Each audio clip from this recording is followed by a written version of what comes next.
Yo, welcome to Physics with Vinay Uppal.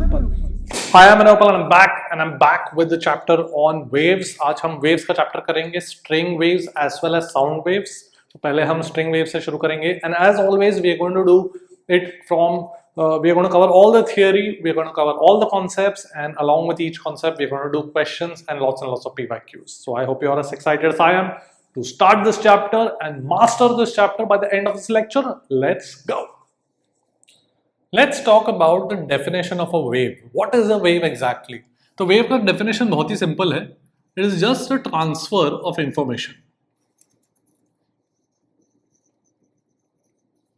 That's it. So some information is getting transferred. What is that information? That will depend कि किस तरीके के wave के बारे में हम बात कर रहे हैं. तो सबसे पहले let's look at the case of a string wave. So let's say मेरे पास एक स्ट्रिंग है x एक्सिस के लॉन्ग, जैसे एक स्ट्रिंग है x एक्सिस के लॉन्ग, मैंने उसका एक एंड पकड़ के उसको ऐसे जर्क कर दिया. So there will be some pulse created. तो यहाँ पे लेट्स से कुछ पल्स क्रिएट हो गया, ठीक है. What happens is this pulse will keep travelling forward. थोड़े टाइम बाद ये जो शेप है वो आगे जाते जाएगा. So there is some information that is getting transferred from one particle to another of the string.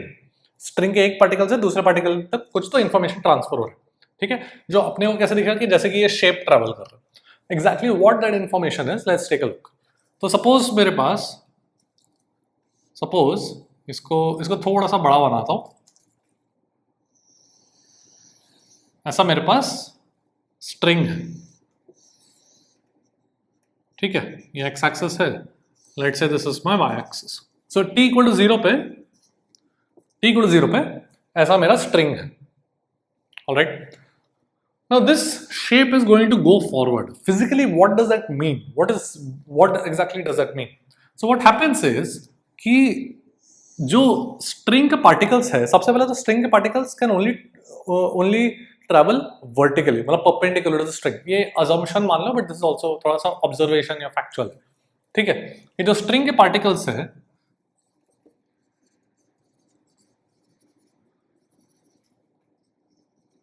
they travel perpendicular to the x-axis. मतलब they travel only parallel to the y-axis. The string particles are not traveling along the x-axis. वो अपन मान रहे हैं, ठीक है. तो यहाँ पर what is actually getting transferred is the y coordinate. मतलब क्या कि let's say कि the wave speed is 10 centimeter per second. ठीक है, या तो चलो मीटर्स में करता हूँ. Let's say it is 1 metre per second, ठीक है. सो लेट्स से ये x इक्वल टू 0 है. x इक्वल टू 0 पे y कोऑर्डिनेट 2 सेंटीमीटर है, तो मैं y कोऑर्डिनेट सेंटीमीटर्स में ले रहा हूँ एंड x कोऑर्डिनेट मीटर्स में ले रहा हूँ. Generally we in our syllabus we deal with low amplitude wave. Low amplitude मतलब इसका जो y कोऑर्डिनेट है very small compare to the x, ठीक है. तो दिस इज जनरली स्मॉल, ये अपन मानेंगे.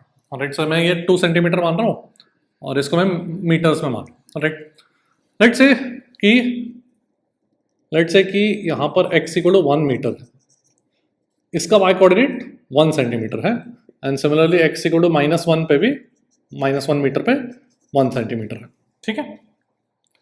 सो अगर मैं t इक्वल टू 1 सेकेंड पे बनाऊं तो वेव का speed is 1 metre per second, मतलब the wave has travelled 1 metre. अब व्हाट डज दैट मीन कि wave has travelled 1 metre in 1 second. What is that wave? It is the information and that information is the y coordinate. मतलब क्या कि जो ये information x equal to 0 पर था, इसका y coordinate, x equal to 0 वाले पार्टिकल का y coordinate कितना है? 2 सेंटीमीटर. अब that information is now possessed or that information has traveled in 1 second. It has traveled 1 meter. That information has traveled. कोई particle ने ट्रैवल नहीं किया x axis के लॉन्ग. क्या ट्रैवल किया? Information. That information is the y coordinate. The y coordinate of 2 centimeters has now traveled 1 meter. मतलब that y coordinate will now be possessed by the particle at x equal to 1. So x equal to 1 पर अब 2 centimetre का y coordinate होगा. जो x equal to -1 का है, see every y coordinate is traveling forward. That information is traveling forward. So x equal to -1 का जो information है, that will travel where? It will travel in 1 second. It will travel 1 meter. मतलब वो x equal to 0 पे आ जाएगा. तो अब x equal to 0 पर 1 सेंटीमीटर का है, ठीक है. एंड जो x इक्वल टू 1 मीटर पे जो 1 सेंटीमीटर का y कोऑर्डिनेट है वो अभी आगे चला जाएगा, कहां पर जाएगा, x इक्वल टू 2 मीटर पर, x equal to 2 meter per. So the wave is going to look something like this. All right. So what has happened is that the information which is the y coordinate in the case of the string that has transferred forward. तो अपने को क्या दिखेगा कि जैसे कि shape आगे गए, ठीक है, अल्टीमेटली स्ट्रिंग के पार्टिकल्स बस ऊपर नीचे कर रहे हैं, बस उनका y कोऑर्डिनेट चेंज हो रहा है, बट अपने को लगा कि शेप हैज गॉन फॉरवर्ड, ठीक है. So this is the essence, this is basically what is a wave. बहुत ही सिंपल है, is the information that keeps getting transferred. String के केस में कौन सा इंफॉर्मेशन है, y coordinate is the information, ठीक है. So the y coordinate keeps getting transferred. तो x इक्वल टू 0 पे जो था अब वो x इक्वल टू 1 पर आ गया, -1 पे जो था अब वो x इक्वल टू 0 पर आ गया, 1 पे जो था वो भी x इक्वल टू 2 पर आ गया, and so on and so forth. फिर next t equal to 2 second पे this again entire pattern will shift by 1 metre and so on. So this is what is called a wave. Okay. Alright, let's try and write the wave equation. Mathematically लिखते हैं. अच्छा, तो सबसे पहले तो ये जो string particles travel perpendicular to the y-axis, this is also called transverse wave. The motion, the oscillation and motion is perpendicular to the propagation. Propagation of the wave is along the x-axis, but the particles are moving along the y-axis, मतलब perpendicular. So when they are perpendicular, particle motion and the wave propagation, we say it is a transverse wave. Okay. Alright, तो ये मेरा transverse wave हो गया. तो let me just write the equation. Mathematically इसको कैसे describe करेंगे. So mathematically I can say that let say कि particle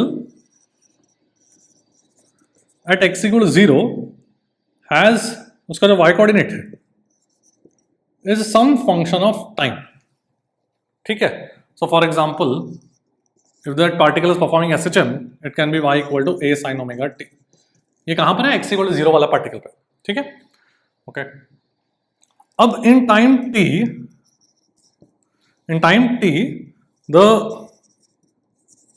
the information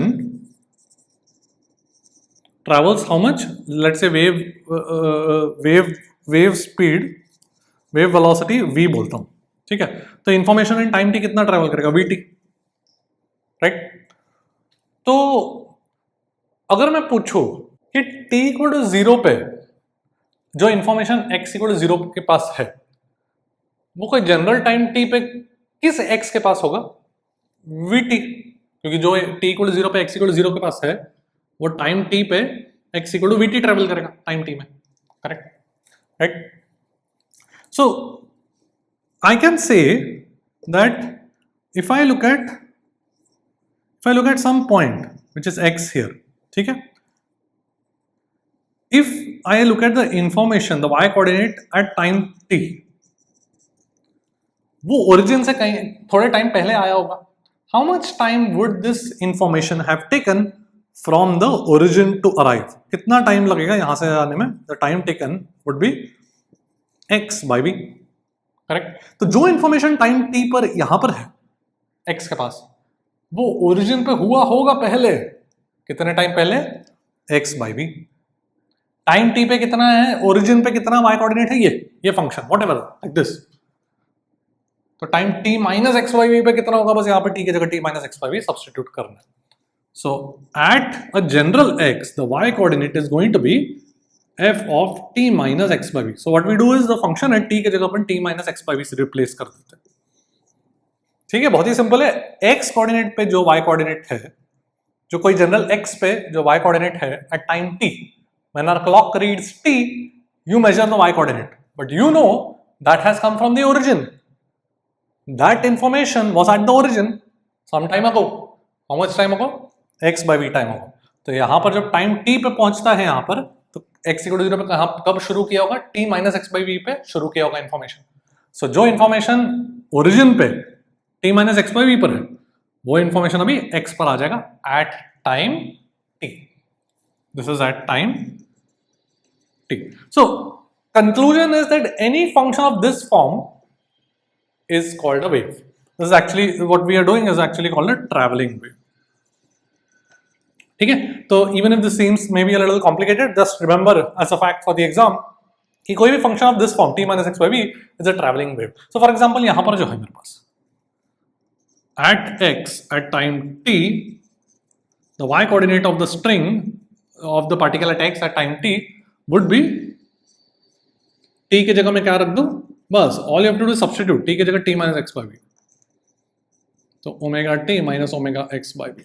Is this a wave, traveling wave? Yes, it is a traveling wave. You can have any function. For example, you can have y is equal to a into e raised to t minus x by v. Some, let's say, omega into t minus x by v.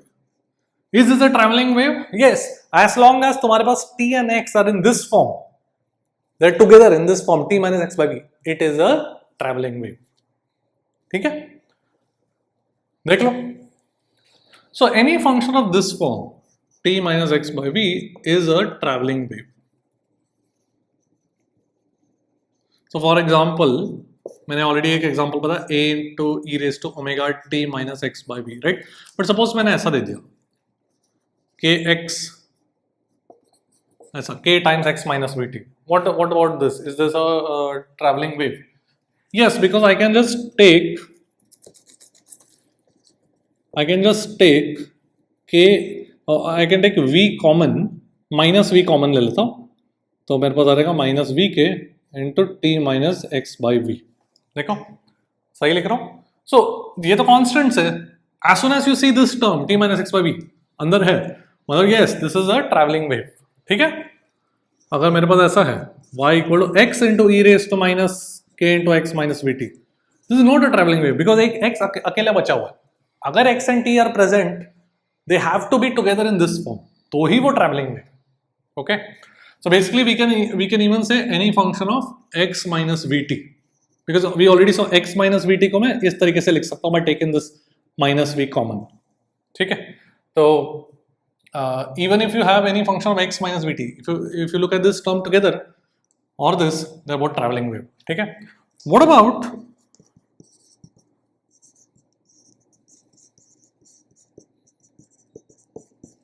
this? Omega constant है, a constant है, t plus x by v. Is this a mathematical expression for a traveling wave? Yes, it is. क्योंकि यहाँ पर it is exactly like this, but just v has been replaced by minus v. इसका मतलब basically this is a traveling wave traveling in the negative x direction. मतलब अगर मैं wave velocity बोलूँ, that would be minus v I cap. ठीक है, because ये क्या इसमें और इसमें क्या फर्क है, जस्ट v के जगह माइनस v आ गया यहाँ पर. So basically it's a travelling wave, just velocity of the wave is minus v I cup, so it's travelling in the negative x direction. So any function of t minus x by v और x minus vt is a traveling wave and wave velocity is plus v I cap. Any function of t plus x by v or x plus vt, again v common लेके, तो मतलब v multiply कर, जैसे यहाँ पे x minus vt है, any function of x plus vt, they will both be travelling waves but the wave velocity is minus v I cap. So this form they all represent travelling waves. ठीक है, देख लो. Let's look at a question that came in JEE 2021. तो पूछा गया था, 4 options दिए थे और पूछा गया था which of the following represents a travelling wave. Very simple question, very simple answer. ये e raised to minus x square, we need t and x to be grouped together in the form of x minus vt या t minus x by v ऐसा, right? This is not a traveling wave. ये देखो तो e raised to x अलग से है, t अलग से है, not a traveling wave. sin x अलग से है, cos omega t अलग से है, not a traveling wave. ये वाला yes, I can write this as 15 को अगर मैं कॉमन ले लूँ तो I can write it as, so this is of the form of x minus vt where v is 2 by 15. Right, so this is a travelling wave. अगर question में ये पूछा गया, इतना ही पूछा था तो क्वेश्चन तो सिंपल है. अगर क्वेश्चन में ये पूछा गया what is the wave velocity, will be 2 by 15 in the positive x direction. ठीक है, देख लो. अब जैसे हमने देखा कि x इक्वल टू 0 पे द y कोऑर्डिनेट अगर f ऑफ t है, then at a general x the y coordinate would be t के जगह अपन क्या रख देते हैं, t minus x by v. ये हमने देखा. But we also saw that a wave can be expressed as a function of x minus vt. Correct? We also saw कि f of x minus vt is also a wave. है कि नहीं? This is also a traveling wave. So what does this mean कि suppose similar to this, अगर तुमको t equal to 0 पर हर particle का x कोऑर्डिनेट और y कोऑर्डिनेट दिया गया, तो t इक्वल टू 0 पर graph of the string y versus x तुमको कुछ पता है, मतलब y as a function of x पता चल गया, then at some general time the y coordinate of a particle at x would be equal to x के जगह x minus vt. ये हम याद रखेंगे एग्जाम के लिए, ठीक है, because basically f of x minus vt is also a traveling wave. It represents a traveling wave. So if you know t equal to 0 पर y as a function of x, you can get the y coordinate at x at a particle at x at time t just by replacing x के जगह, तुमको x के जगह क्या substitute करना है, x minus vt. एक example देखते हैं. Let's look at this question that came in JEE 2021. A wave travels in a positive x direction. At t equal to 0 पे y का वैल्यू दिया गया है 1 over 1 plus x squared, and at t equal to 1 second y का value ये दिया गया है, तो वेव का वेलोसिटी पूछा गया. ओके, सो मुझे पता है कि अगर at t equal to 0 y is some function of x, then at a general time t I can write y as what? x के जगह क्या रखूं, x minus vt रखूं, correct? So from this equation, x के जगह I have to place x minus vt. So at t equal to 1, y का value हो जाएगा 1 over 1 plus x के जगह क्या रखूंगा, x minus vt का स्क्वायर. अब t का वैल्यू क्या है 1, करेक्ट? सो x minus v का स्क्वायर. अब कंपेयर करो, हो गया v का वैल्यू 2. Alright, simple सा question है, just write down f of x minus vt and compare it with what is being given to us. देख लो. Now let's consider the most common sort of wave, which is sinusoidal wave. तो जहाँ पर y is equal to a sin omega t था, t के जगह हम t minus x by v रख देंगे, ठीक है, मतलब पार्टिकल SHM कर रहा है, तो particle at origin a sin omega t था, उसका y कोऑर्डिनेट, तो x कोई जनरल x पे t की जगह हम क्या रख देंगे, t minus x by v. हो सकता है एक सम फेज कांस्टेंट प्लस फाइव भी हो सकता है, ठीक है, ये सब हमने a sin omega t plus phi वाला कॉन्सेप्ट हमने SHM में देखा है. Alright, so this becomes a sin omega t minus omega by v x plus phi. So a sin omega t minus kx plus phi. So we've defined something called k, which is equal to omega by v. ये इसका जो relation है, if I look at, see, omega को मैं क्या लिख सकता हूँ, 2 pi into frequency divided by v. Now we have a relation, we define wavelength as v by f. What is wavelength? Wavelength is basically the distance traveled by the wave in one oscillation. तो particles क्या कर रहे हैं, string के particles are now performing SHM in the y direction, ठीक है, and that information is getting transferred. तो जब तक एक पार्टिकल एक ऑसिलेशन करता है तब तक वो वेव कितना ट्रैवल करता है, दैट इज कॉल्ड वेवलेंथ.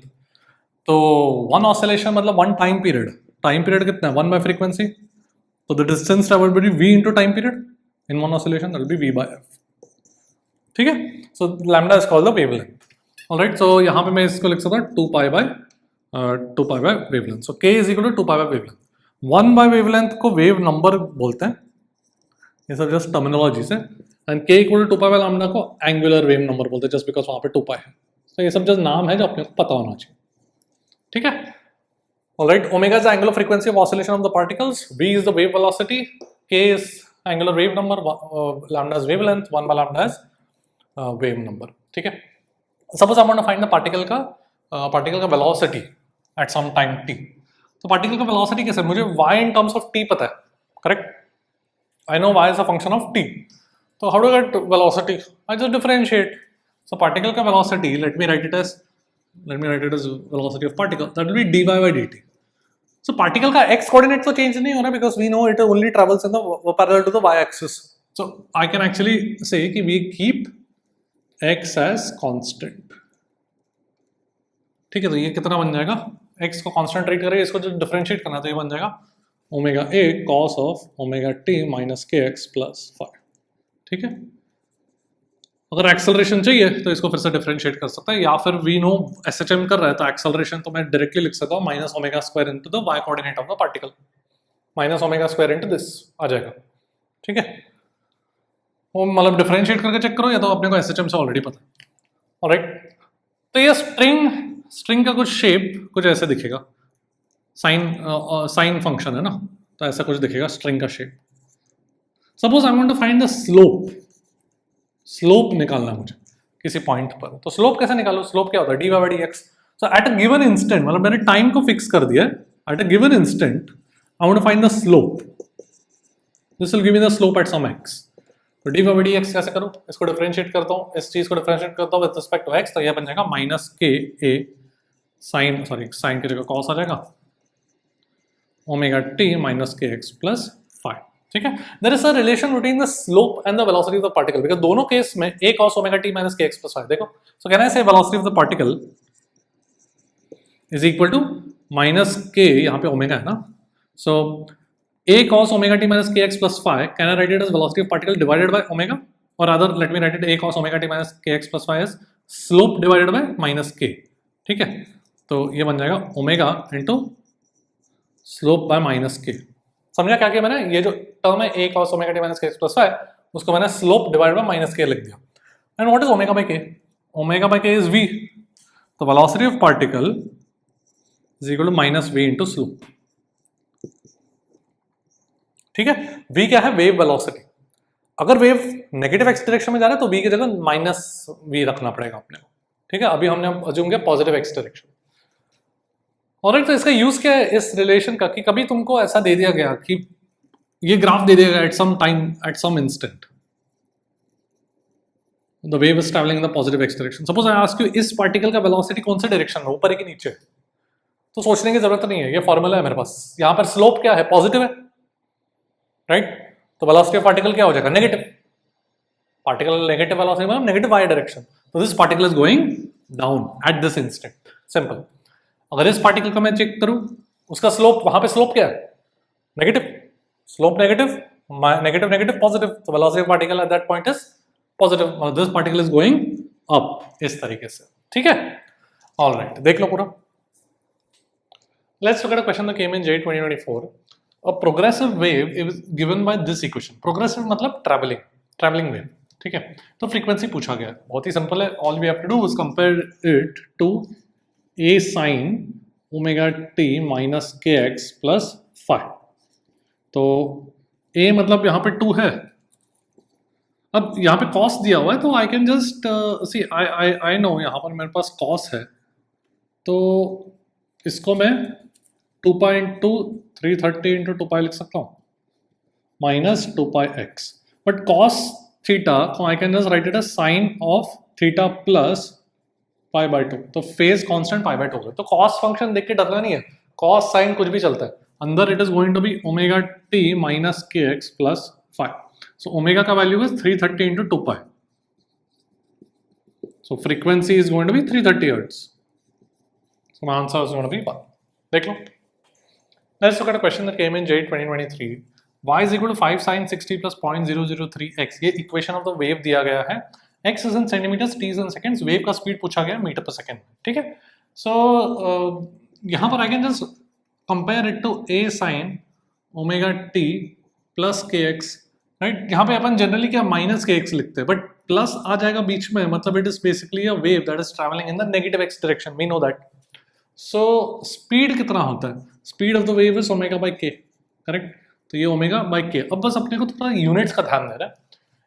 सी ये जो पूरा टर्म जो है k x has to be unitless,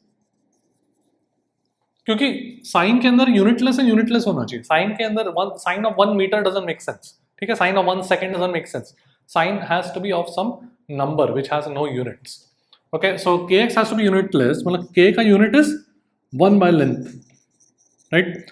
तो ये जो x सेंटीमीटर में है, तो k का value is 0.003 centimetre inverse 1 by length, correct? But अपने को क्या कन्वर्ट करना पड़ेगा? मीटर में कन्वर्ट करना पड़ेगा। ठीक है, so this will be 0.003, 1 centimetre is 10⁻⁻² metres.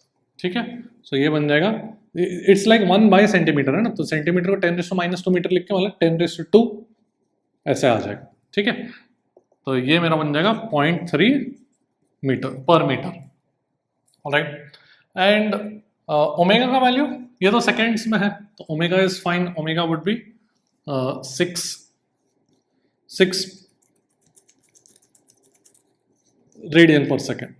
ठीक है, हो गया। तो अपन क्या करेंगे 6/0.3, तो 60/3 which is 20 metre per second. Okay, तो इस तरीके से अपने को थोड़ा सा केयरफुली वो यूनिट्स का ध्यान रखना है। देख लो, let's look at a question that came in J 2025। y is equal to 4 sin 20 into 10 raised to minus 3x per 600t millimeters। ये दिया गया था equation of a wave travelling on a string. x is in millimeter, t is in seconds, velocity of the wave पूछा गया था। Okay, तो इसमें सबसे पहले can we see that this is of the form of, इस फॉर्म में है omega t plus k x. The positive sign tells us कि the velocity of the wave has to be in the negative x direction, correct. तो फिर ये positive values जो है वेव के जो ऑप्शंस में है वो तो हट गए, तो इनमें से अपने को चूज करना। Alright, now it's very straightforward. v is equal to omega by k। Omega is the coefficient of t which is 600 divided by k is, अच्छा अभी अपने को थोड़ा सा we have to do it in terms of units जो है वो ध्यान से देखना है। साइन के अंदर यूनिटलेस होना चाहिए, so 600t must be unitless. Okay, so omega is 600 per second, मतलब 600 second raise to -1, because t का जो यूनिट है सेकेंड है, so 600 must be 600 per second, so that is in SI units, that's okay, but here x is in millimeter, so ये जो k है, यहाँ पर जो k का वैल्यू है that is 20 into 10 raised to -3 per millimeter, okay, because k into x must be unitless, sine के अंदर एक unitless नंबर आना चाहिए, so this is per millimeter, मतलब divide by 1 millimeter which is 1 millimeter, उसको मैं SI यूनिट में convert करूंगा तो that would be 10 raised to -3 meters. This will be 20 per meter. Okay, so in SI units k का value is 20. Okay, तो अभी ये दोनों SI units में, तो ये बन जाएगा 30. एंड ये तो मैग्नीट्यूड हो गया, एंड डायरेक्शन मुझे ऑलरेडी पता है because of this positive sign that it should be in the negative x direction. So my answer would be this. देखिए, Let's look at a question that came in JEE 2025. A sinusoidal wave, उसका wavelength 7.5 centimeters दिया है, travels 1.2 centimeters in the positive x direction in 0.3 seconds. ठीक है. At t equal to 0, x equal to 0 is a crest. Crest मतलब maximum. ठीक है. Maximum displacement of the particle is 2 centimeters. Which equation represents the wave? तो सबसे पहले तो अगर ये information देखो, t equal to 0 पे x is equal to 0 is a crest. मतलब if I plot y as a function of x, the graph should look something like this. मतलब t equal to 0 पे x is equal to 0 पे maxima है, crest मतलब maximum. ठीक है, so t equal to 0 पे maximum है, तो इसका मतलब we need a cos function, right? यहाँ पे जो साइनोसॉइडल लिखा है that can be cos or sin. Okay, it doesn't mean only sin wave. It can be cos, it can be sin. तो we need a cos function at t equal to 0. It should be something cos kx इस फॉर्म में होना चाहिए. sin kx होगा तो x equal to 0 पे y का वैल्यू 0 हो जाएगा, राइट? तो यहाँ पे sin option 2 we can eliminate. t equal to 0 पे x equal to 0 का वैल्यू तो y का वैल्यू 0 हो जाएगा, वो गलत हो जाएगा. बाकी जगह t equal to 0 डालेंगे तो y would be equal to something cos x, cos kx, which will give you maxima at x equal to 0. Okay, तो ऐसे ऑप्शन एलिमिनेट करेंगे अपन. तो सेकंड ये ऑप्शन एलिमिनेट हो गया. फिर क्या इन्फॉर्मेशन दिया गया है, वेवलेंथ इज 7.5 सेंटीमीटर्स. तो वेवलेंथ अगर 7.5 सेंटीमीटर्स है तो k का वैल्यू कितना हो जाएगा, 2 pi divided by 7.5 centimetres, right? ये 3.14 है, right? So around 6.28 divided by 7.5 centimetres. तो this will be around see 7 into 9 is 63. And 7 into 8 is 56, right? So maybe approximately around 0.8 मैं बोल सकता हूँ. It's around 6 by 7 का फॉर्म है, 0.7, 0.8, 0.9 है ना, एस्टिमेट कर रहे हैं अपन क्विकली. तो ये ऑप्शन तो गलत हो जाएगा बिकॉज 3.35 तो नहीं हो सकता, 0.13 भी नहीं हो सकता. ये k का वैल्यू निकाल रहा हूँ, kx, तो बचेगा ये 0.83 जो है वो अप्रोक्सीमेटली होगा. ठीक है, तो इस हिसाब से अपन ऐसे ऑप्शंस क्विकली एलिमिनेट करके आंसर निकाल सकते हैं. देख लो. Let's look at a question that came in J 2022. The distance between two consecutive points with phase difference 60 degrees in a wave of frequency 500 Hz is 6 meters. तो sentence को carefully पढ़ते हैं. तो बोला गया कि स्पीड ऑफ द वेव पूछा गया, तो बोला गया the distance between two consecutive points with a phase difference of 60 degree. तो when I write y is equal to a sin omega t minus kx plus phi, तो ये जो है ये एंटायर चीज इज माई फेज. ठीक है, तो फेज डिफरेंट जब बोला गया distance between two consecutive points of the phase difference, मतलब it's understood that we are talking at the same instant. Same instant पे we are checking two different points और उनका फेज डिफरेंस चेक कर रहे हैं. तो टाइम कांस्टेंट है, phi constant है, तो phase difference would simply be due to the difference in x, k delta x लिख सकता हूँ. करेक्ट, मैग्नीट्यूड ही अपन मैग्नीट्यूड की बात कर रहे हैं. So phase difference is 60 degree, मतलब पाई बाय 3. के को क्या लिख सकता हूं मैं, क्या पूछा क्या गया, स्पीड पूछा गया ना. Okay, so k into delta x is 6 metre, तो यहाँ से के का वैल्यू आ गया, के इज पाई बाय 18. ठीक है, पर मीटर, मीटर्स है ना ये. ऑलराइट, अब मुझे चाहिए क्या, I want the speed of the wave. Frequency कितना दिया, 500 हर्ट्ज, तो ओमेगा का वैल्यू कितना हो जाएगा, 2 pi into 500, 2 pi into frequency which is 1000 pi radian per second. Correct, and therefore speed का फॉर्मूला मेरे पास, speed of the wave is omega by k, I know that.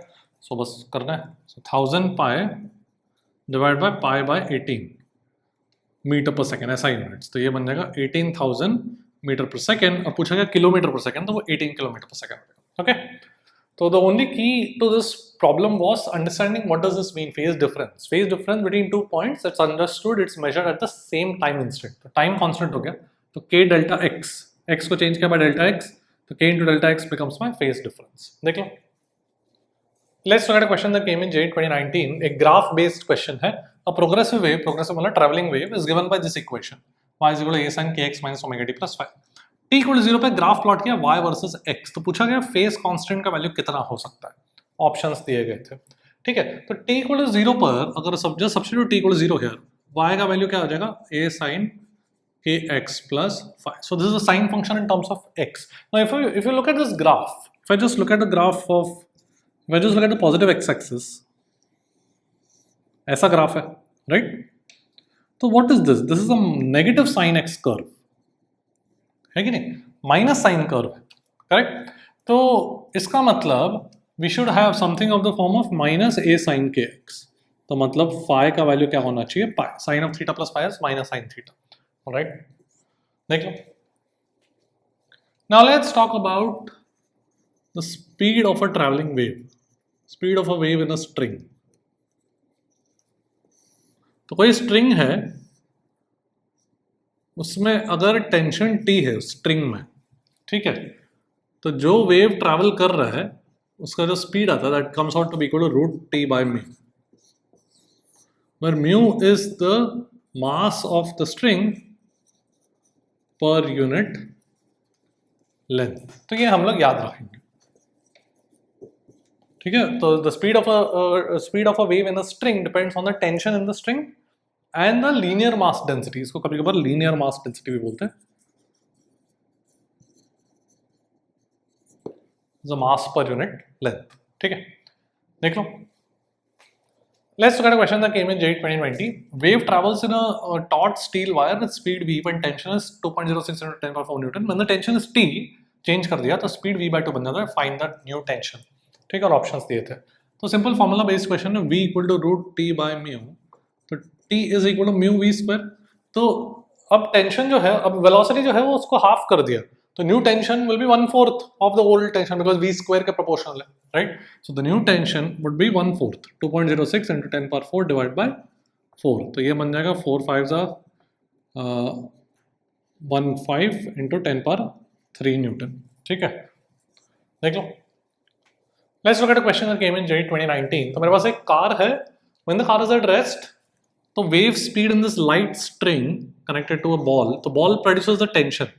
तो यहाँ पे कोई टेंशन होगा बॉल के मास के कारण. ठीक है, तो यहाँ पे अगर कोई वेव क्रिएट किया तो वेव स्पीड कितना दिया 60 metre per second. Now when the car accelerates at a the wave speed becomes 60.5 metre per second. तो एक्सेलरेशन का वैल्यू अप्रोक्सीमेटली पूछा गया, बोला था find approximately the value of the acceleration. ठीक है, तो this is a very nice question. But one thing is that यहाँ पे क्वेश्चन में एकदम क्लियरली मेंशन नहीं किया, but we have to assume that when the second situation is there when the car accelerates at a, तो ये थोड़ा सा स्ट्रिंग टिल्ट होगा.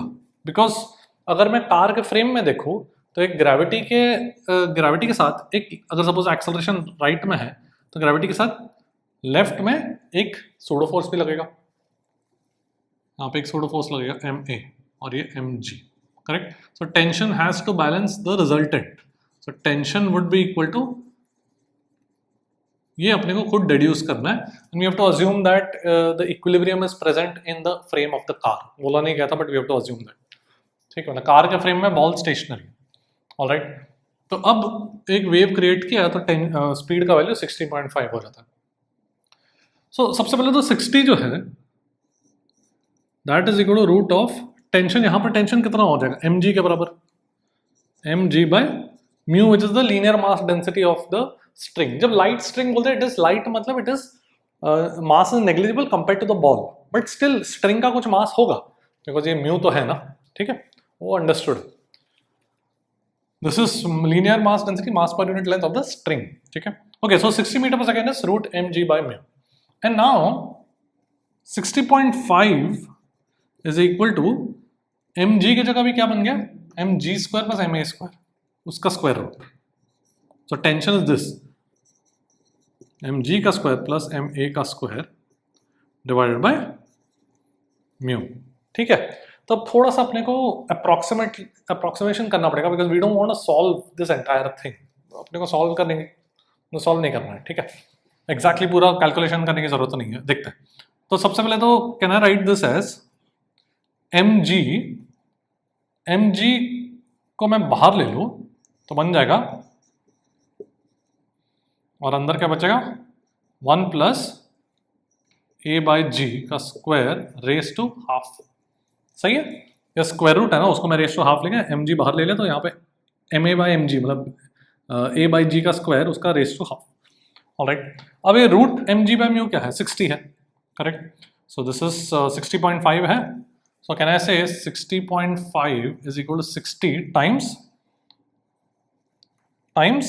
square root of this, मतलब this raised to 1/4 हो जाएगा.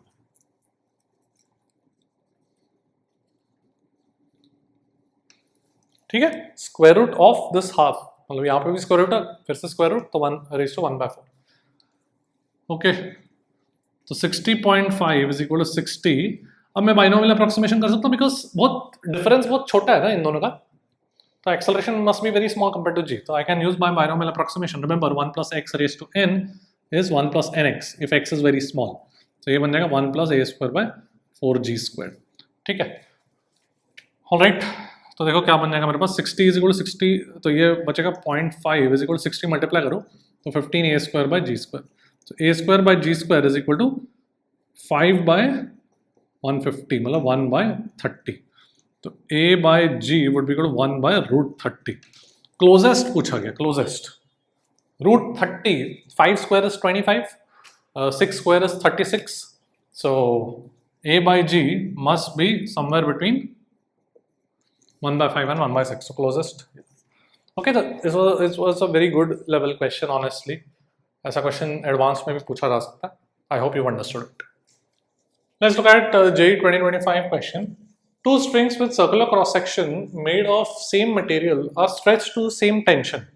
तो दो string है मेरे पास and they have the same tension and velocity of transverse wave in the first string having radius of cross section r has speed v1 and the other string has radius r2 has speed v2. उनका ratio पूछा गया speeds का. तो सबसे पहले same material मतलब क्या, same material मतलब इसका डेंसिटी सेम रहेगा. ठीक है, अब स्पीड किस पे डिपेंड करता है, √t बाय म्यू पे डिपेंड करता है. अब म्यू जो है that is mass per unit length. ठीक है, तो लेट्स से एक स्ट्रिंग का मास कुछ m है एंड इसका क्रॉस सेक्शन का रेडियस, क्रॉस सेक्शन मतलब ये, उसका रेडियस कुछ r है. तो म्यू का वैल्यू हो जाएगा, लेट्स से लेंथ l है, म्यू का वैल्यू हो जाएगा मास पर यूनिट लेंथ। अब डेंसिटी क्या है? Density is mass per unit volume, correct. Pi r square L हो जाएगा volume, pi r square is the area into length. तो what is the relation between density and mu? Mu is density into pi r square, ठीक है। So density same है दोनों string का, because same material मतलब density same है, but linear density मतलब mass per unit length अलग है, because the cross section areas are different. Okay, now I know speed is root t by mu, so v2 by v1 would be root mu1 by mu2, correct, because v is inversely proportional to root mu, tension तो same है दोनों में, and mu1 by mu2 would be density same है, pi same है, this will be r1 square by r2 square। अब r1 का value मतलब radius which is r, and r2 का is r by 2, तो ये बन जाएगा रूट ऑफ 2 स्क्वायर मतलब 2। ओके, तो इसमें ध्यान रखना था कि सेम मटेरियल का मतलब है कि डेंसिटी सेम है, मास per unit volume, but mass per unit length same नहीं। देख लो, let's talk about interference of waves.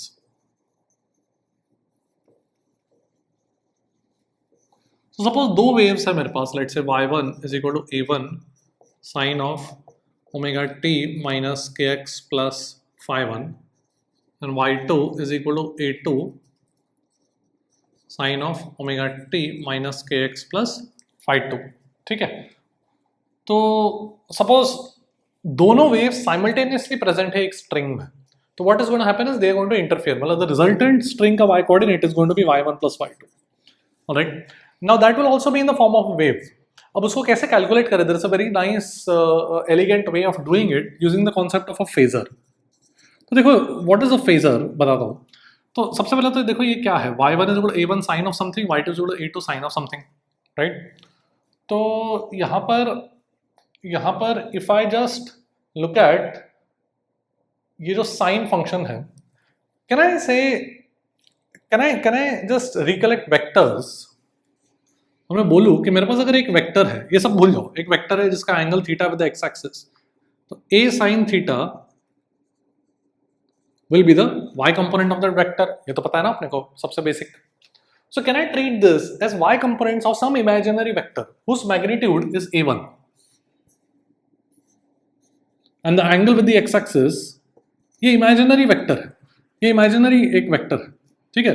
This has nothing to do with this x and y axis are not the string का x and y axis, ठीक है। This is an imaginary vector whose angle with this imaginary x axis is this omega t minus kx plus phi 1, and then I have another vector whose magnitude is a2, but the angle with that imaginary x axis is omega t minus kx plus phi 2। दोनों का angle का जो बीच का difference है, let's call it theta, that is phi 1 minus or rather phi 2 minus phi 1, ठीक है। So now मुझे चाहिए क्या? I actually want to add these two which are basically the y components of these imaginary vectors. These imaginary vectors are called phasors, okay? So instead of adding the y components of imaginary vectors, why don't I add the vectors themselves और फिर मैं y component ले लूं? वो भी चलेगा ना। अगर दो वेक्टर का y component तुमको ऐड करना है तो पहले तुम वेक्टर को ऐड कर दो, वेक्टर एडिशन फॉर्मूला आता है अपने को, फिर उसका y component ले लो, है कि नहीं? तो वो कर लेते हैं। तो इसका जो रिजल्टेंट होगा, सो आई कैन बेसिकली से कि the resultant will be some vector this way, जिसका मैग्नीट्यूड को मैं ए नेट बोलता हूँ, एंड लेट्स से कि this angle with the let's say this angle is some alpha with a1, ठीक है। So with the x axis, this imaginary x axis कितना हो जाएगा, omega t minus kx plus phi 1 plus alpha with a1 angle let's say alpha, ठीक है। अब मेरे पास अगर दो वेक्टर है a1 a2 और उनका रिजल्टेंट कुछ a नेट है, तो a नेट का फॉर्मूला क्या है? दोनों का बीच का एंगल थीटा है, तो अपना स्टैंडर्ड वेक्टर फॉर्मूला है, vector addition a1 square plus a2 square plus 2a1 a2 cos theta, ये तो आता ही है ना अपने को, ठीक है। एंड tan अल्फा वाला फॉर्मूला क्या होता है? b sin theta over a plus b cos theta, vectors में एक जमाने में पढ़ा है, तो ये बन जाएगा b मतलब a2 sine theta divided by a1 plus A2 cos theta, ये तो वेक्टर्स है. Okay, so basically you have your resultant y as a net into sine of omega t minus kx plus phi 1 plus alpha, where alpha is given by this and a net is given by this. So again you have a wave, दिख रहा है? You again have a wave. Finally मैंने क्या किया, इस a net का y component ले लिया, which is sine of the sine. So again this is of the same form of a wave. So two waves will interfere and produce another wave whose amplitude is given by this formula and whose phase is given by this, where alpha is given by this. ठीक है, तो ये अपने को थोड़ा सा याद रखना है. देख लो. Let's look at a question from J 2023. Two waves have equal amplitudes 8 centimeters. The resultant amplitude interfere करता है. The resultant amplitude is also 8 centimeter. Phase difference between the waves is what? So हमने देखा था कि ये A1, ये A2 ऐसे दो एम्पलीट्यूड्स है, दो वेक्टर, दो फेजर्स है, उनके बीच का जो डिफरेंस, जो बीच का जो एंगल है, उसी को अपन फेज डिफरेंस बोलते हैं. This was phi2 minus phi1. Okay, तो अपने पास थीटा का वैल्यू पूछा गया. रिजल्टेंट एम्पलीट्यूड भी दिया हुआ है, कितना 8 सेंटीमीटर. तो फॉर्मूला अपना क्या है, net amplitude is equal to a1 square plus a2 square plus 2a1 a2 cos theta. Theta is the phase difference. हो गया. तो 8 स्क्वायर कर दो, 8 स्क्वायर कैंसिल हो जाएगा. 8 square plus 2 into 8 square cos theta is 0. तो cos थीटा का value देखो क्या आ जाएगा, माइनस हाफ. तो थीटा का वैल्यू कितना, 120 degree. That's our answer. Okay, देख लो. Let's look at a question that came in J 2022. y1 is equal to 5 sin 2 pi x minus vt centimeters दिया हुआ है. ये सेकंड वेव. तो two waves are travelling in the same string and resultant amplitude पूछा गया. तो क्या करेंगे अपन, ये जो y2 है उसको मैं क्या लिख सकता हूँ, 3 sin 2 pi into x minus vt, और 2 pi into 1.5 will become 3 pi. Correct. तो दोनों वेव्स का फेज डिफरेंस कितना है, 3 pi. So resultant amplitude formula a square plus b square plus 2ab cos of 3 pi. cos of 3 pi कितना होता है, -1. तो ये बन जाएगा 2 सेंटीमीटर्स. ठीक है, देखो. Let's look at a nice question that came in J 2020. Three waves, each of intensity I naught, superpose with each other, and phase angles तीनों का दिया हुआ 0, π/4 and -π/4, and resultant intensity पूछा गया. यहाँ पे intensity की बात कर रहे हैं. So intensity we have to understand is proportional to the amplitude का squared. ठीक है, we are going to remember this as a fact कि intensity of a wave is always proportional to the amplitude का square. Alright, ये आगे जाके sound waves में भी it will hold true, electromagnetic waves में, wave optics वगैरह में भी it will hold true कि intensity is always proportional to the amplitude का square. ऑलराइट, तो फेज एंगल्स दिया हुआ है, तो रिजल्टेंट इंटेंसिटी पूछा गया है. ठीक है, तो यहाँ पे फर्स्ट ऑफ ऑल ये क्वेश्चन थोड़ा सा अलग है बिकॉज वी हैव 3 वेव्स जिसको अपन को ऐड करना है. So when you have more than 2 waves it's best to use our phasor diagram. तो फेजर्स में 3 वेक्टर्स को ऐड करना है. ठीक है, तो सपोज मेरे पास ऐसे 3 वेक्टर्स हैं, 3 वेक्टर्स को मुझे ऐड करना है. तो मैं तो इन तीनों को कैसे भी अरेंज कर सकता हूँ as long as the angles between them are fixed. इन तीनों को मैं ऐसे भी बना सकता हूँ. करेक्ट, रिजल्टेंट मैग्नीट्यूड तो सेम ही रहेगा. ठीक है, तो what I will do is I will arrange, you can also think of it कि I can arrange my x y axis anyway. So I will arrange my x axis so that it is along this wave, first wave. ठीक है, so let's say तीनों का intensity I not है, so let's say तीनों का amplitude A not है. ठीक है, the second wave is π/4. First wave के कंपैरिजन में सेकेंड वेव का फेज एंगल π/4 है, तो ये π/4. I am drawing phasors. And तीसरे वेव का एंगल -π/4 है compare to the first wave. तो -π/4 है मतलब इन द क्लॉकवाइज सेंस. तीनों का एम्पलीट्यूड ए नॉट है. ठीक है, ऑलराइट. तो सबसे पहले अभी 3 वेक्टर्स को ऐड करना है. तो easiest way would be to add this and this. ऊपर नीचे वाले रिजल्टेंट, ऊपर नीचे का रिजल्टेंट कितना हो जाएगा, ए नॉट एंगल 90 डिग्री है, तो ए नॉट √2 हो जाएगा. एंड बचा बीच वाला, तो रिजल्टेंट कितना हो जाएगा, resultant amplitude A net would be इन दोनों का addition A naught into 1 plus √2. ठीक है, अब intensity I naught is proportional to A naught squared. So net intensity would be equal to A naught का square which is I naught into 1 plus √2 का square. Square कर दिया इसको. And A naught square के proportional I naught. ठीक है, अब मेरे को थोड़ा सा बस approximately compare करना. तो ये कितना बन जाएगा, I naught into 1 plus root 2 is 1.4 approximately, तो ये बन जाएगा आई नॉट इंटू 2.4 का स्क्वायर, ठीक है। सो अप्रॉक्सीमेटली 5.76 आएगा ना, 2.4 का स्क्वायर, ठीक है। तो इस तरीके से करना है। So the things that we learned here, one is the intensity is proportional to square of amplitude. When you are adding more than two waves, best to draw the phasor diagram. phase angle दिया जाएगा, उस हिसाब से draw करो, amplitudes को add करो vectorially, and then उसको फिर से square कर दो to get back intensity. Okay, देख लो. Let's look at a question from 2025. Two waves superpose और two waves का individual wave equation दिया गया है. y1 is 4 sin kx minus omega t and y2 is 2 sin kx minus omega t plus 2 pi by 3. So 2 pi by 3 is the phase difference between the two waves. ठीक है। Find the amplitude and the phase constant of the resultant wave. तो amplitude तो बहुत simple है, net amplitude कितना बन जाएगा, root of a1 square plus a2 square plus 2 root a1 2a1 a2 2 4 into 2 into cos 2 pi by 3, right? a1 square plus a2 square plus 2a1 a2 cos of the phase difference which is 2 pi by 3. तो देखो कितना बन जाएगा, 16 plus 4 plus ये cos 2 pi by 3 को मैं minus half लिखूं तो माइनस साइन यहाँ पर आ जाएगा, ठीक है।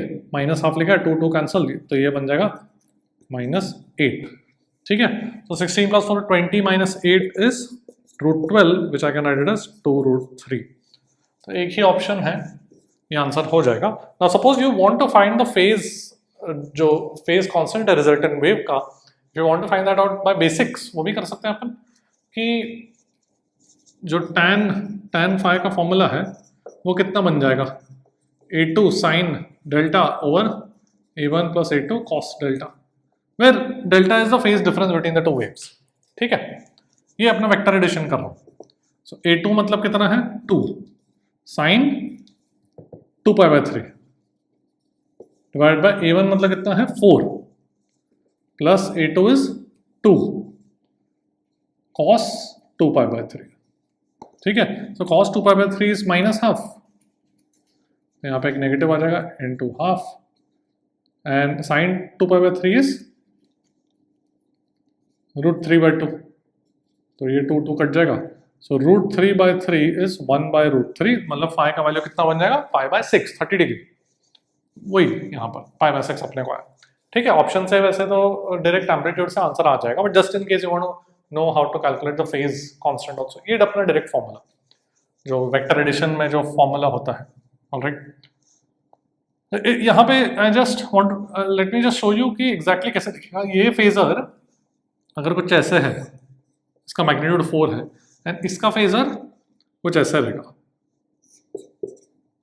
This angle is 2 pi by 3, इसका मैग्नीट्यूड 2 एंड रिजल्टेंट का मैग्नीट्यूड 2 रूट 3 है, कहीं यहाँ पे बीच में होगा। This is the resultant net amplitude वाला wave and this angle would be pi by 6 because we found out the this formula is for the angle between the resultant and the first vector. Okay, देख लो। Now let's come to very important standing waves. So standing waves में क्या होता है, let me give you an example कि suppose मेरे पास यहाँ पर एक वॉल है, ठीक है, एक फिक्स सरफेस है, स्ट्रिंग है, स्ट्रिंग में अभी एक वेव ट्रैवल कर रहा है, let's say in the negative x direction, let's say this is x equal to 0। So let me say कि इसका जो वेव है, let me call it y1 is equal to a sin omega t plus kx। Plus kx क्यों? Because it's travelling in the negative x direction, ठीक है, alright. Plus 5 भी हो सकता है यहाँ पर, but I am just taking an example, 5 को 0 मान लिया मैंने। Okay, now what is going to happen is there is going to be a reflected wave here. So as you have an incident wave, there is going to be a reflected wave also, ठीक है, and ultimately the string will be in a superposition of the incident and the reflected wave. तो reflected wave को मैं कैसे लिख सकता हूँ? Let's say this is incident wave, ये reflected wave जो होगा, सबसे पहले तो that is traveling in the positive x direction, so it should have the form of omega t minus kx, but there will be a phase change of pi.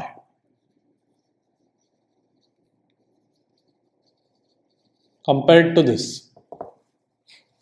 the reason is ये जो wall है, see the string का जो y coordinate है, that will be incident plus reflected, correct? Continuous incident waves आ रहे, continuous reflect होते जा रहे, and the string is in a superposition of basically it's like two waves travelling in the string, so string is in a superposition, मतलब दोनों का y coordinates में add कर दूंगा, ठीक है।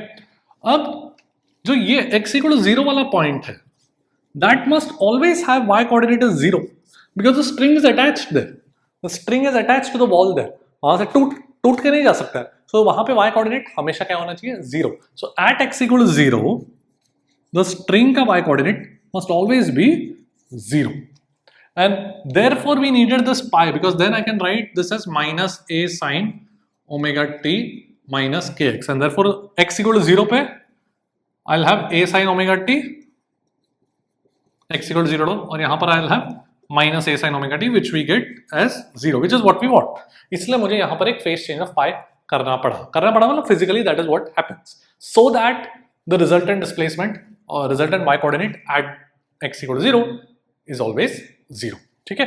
अगर ये पाई नहीं होता तो फिर ये 0 नहीं वैल्यू आता, so that would not make sense because the string cannot break here, the string is attached to the ball. Okay, so conclusion is when a incident wave gets reflected from a wall there occurs a phase change of pi. phase change मतलब यहाँ पर x equal to 0 पर the phase is the entire angle, phase is how much, omega t, and reflected wave का phase at x equal to 0 is omega t plus pi, correct? So at x equal to 0 the phase has gone from omega t to omega t plus pi, so we say कि जब an incident wave gets reflected from a wall there occurs a phase change of pi, ठीक है।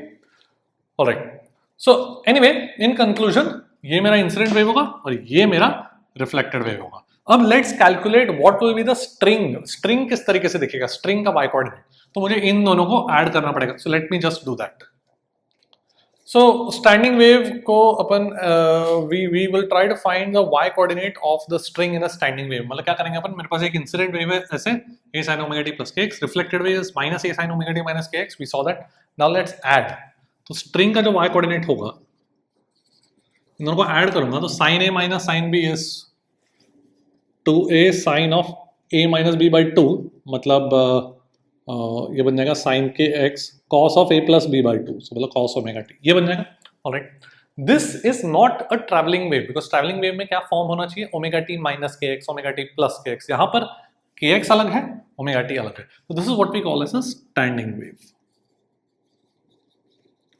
ठीक है। In general ये मैंने एक particular example लिया जहां पर इस पॉइंट को मैंने x इक्वल टू 0 माना है, इंसिडेंट वेव इस तरीके से माना है, बट हो सकता है इंसिडेंट वेव में कुछ और हो, plus phi some phase angle हो, this may not be x equal to 0। In general any form of this sin kx sin omega t, cos kx cos omega t, or whatever, basically in general just sin kx plus some delta sin of omega t plus some phi, all of these are standing waves, मतलब कुछ भी हो सकता है, sine sine cos cos cos sine sine cos, कोई दूसरा angle भी अंदर हो सकता है। Alright, the whole point is that kx and omega t are separated, kx एक ट्रिग्नोमेट्रिक टर्म में है, ओमेगा टी दूसरा, the trigonometric terms have to be sine और कॉस, ठीक है, and it's a product, that is what is a standing wave, ठीक है। So this is not a travelling wave, this is not of the form of omega t minus kx, omega t plus kx, दोनों में addition subtraction नहीं, it's in two different sin cos function and they are multiplying. So physically traveling wave क्या था कि अपने को पता है कि वो शेप आगे जाता, अब स्टैंडिंग वेव में शेप आगे नहीं जाता, एग्जैक्टली कैसा दिखता है स्टैंडिंग वेव वो अपन देखते हैं। सो we'll just analyze this particular example, but just remember that any form is a standing wave। देख लो, let's look at the y coordinate of a string, उसका शेप देखते हैं। तो t equal to 0 पर y coordinate of the string क्या है, 2a sin kx, correct, तो वो कैसा दिखने वाला है,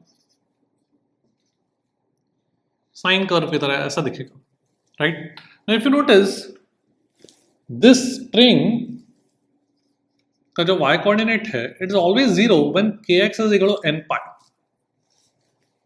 independent of time sin kx is always 0 when kx is equal to n pi, so x का वैल्यू कितना आ जाएगा, n pi by k, अगर मैं k को 2 pi by lambda लिखूं तो ये बन जाएगा n lambda by 2, ठीक है। So basically these points are called nodes, nodes मतलब उनका y कोऑर्डिनेट इज ऑलवेज 0।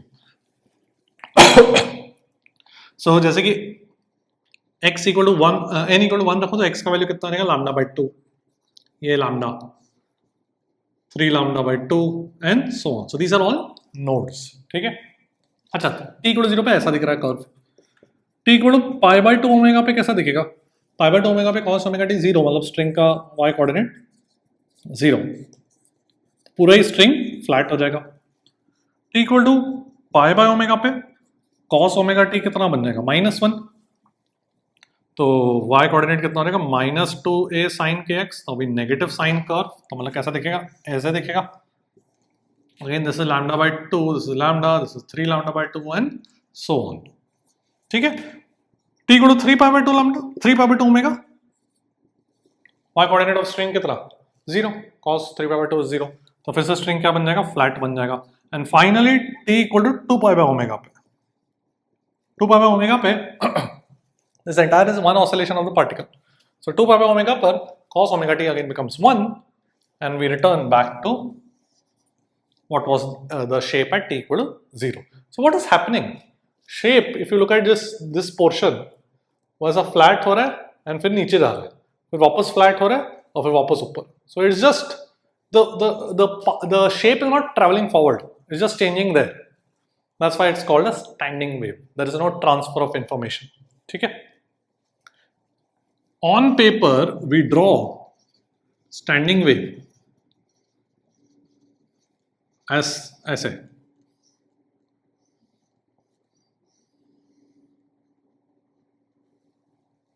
क्या किया? We draw both the extreme positions. So अगर 0 to lambda by 2 पे देखो तो एक एक्सट्रीम पोजिशन ऐसा है t इक्वल टू 0 पर, फिर t equal to 3 pi, t equal to pi by omega पे ऐसा है. तो we draw both of them just to denote कि ये एक स्टैंडिंग वेव है. ऐसा नहीं है कि यहाँ पे दो स्ट्रिंग है, एक ही स्ट्रिंग है, बट दो अलग टाइम इंस्टेंट्स पर हमने स्ट्रिंग को ड्रॉ किया. ठीक है. ऑलराइट. तो ये जब ड्रॉ करते हैं तो अपने को पता चलता है कि हाँ, they are talking about standing wave. Still one string only. ठीक है. These are the two extreme positions at two different time instants, but they are drawn together on the paper. And इसको लूप बोलते हैं. All of each of these is called a loop. In real loop नहीं रहता है, because एक ही string है मतलब at a given instant, तो या तो ऐसा दिखेगा, या तो ऐसा दिखेगा, या तो ऐसा दिखेगा, ऐसे ना. तो but इसको just loop बोलते हैं. Loop length कितना होगा? How much will be loop length? Lambda by 2. ठीक है. Alright. And ये जो nodes हैं, ये जो nodes हैं यहाँ पर, उनके exact बीच में the amplitude of the particle is maximum. तो उनको कहते हैं antinodes. ठीक है. Each particle is performing SHM. This is something into cos omega t, that is SHM. And ये जो this is the, इसका magnitude is the amplitude of the particle at x. तो हर एक x का अलग अलग amplitude है. ठीक है. किसका maximum होगा amplitude? वो उसको क्या बोलते हैं अपन? एंटीनोड्स. ठीक है. ना, antinode is exactly in between nodes. तो क्या होगा? ये लैम्डा बाय 2 है तो ये लैम्डा बाय 4, लैम्डा बाय 4. फिर इसका कोऑर्डिनेट कितना हो जाएगा? X coordinate 3 lambda bye 4 and so on. ठीक है. ऑलराइट. और मैक्सिमम और एंटीनोड का एम्पलीट्यूड होगा कितना? एंटीनोड का एम्पलीट्यूड कितना होगा? 2a. That is the maximum amplitude that you can have.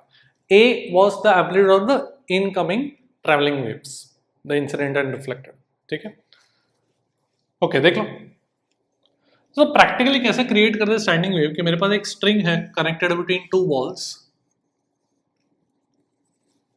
And then you pluck the string. ठीक है. और you bring a tuning fork and place it close to the string. What happens is, जो tuning fork का frequency है वो frequency string को भी मिल जाता है. तो the condition is that these 2 points are fixed to the walls and therefore they must be nodes. ये भी node. ठीक है. बाकी कोई कंडीशन नहीं स्टैंडिंग वेव पे. So ultimately what are the possible modes? These are also called resonant modes. just नाम है. What are the possible modes? कि एक नोड इधर और एक एंटी नोड, दो एक नोड इधर और एक एंटी नोड बीच में. Remember we are drawing both the time instants, जब स्ट्रिंग ऊपर है एंड जब स्ट्रिंग नीचे है. ठीक है. तो ये एक तरीका हो गया। फिर ऐसा भी हो सकता है कि मेरे पास यहाँ पर नोड है, यहाँ पे नोड है और एक और नोड हो गया, ये ऐसा भी हो सकता है। Ultimately the only condition is that the end points must be nodes, ठीक है। सो इसमें कितने लूप है? वन लूप है। वी से this n equal to 1, n is the number of loops.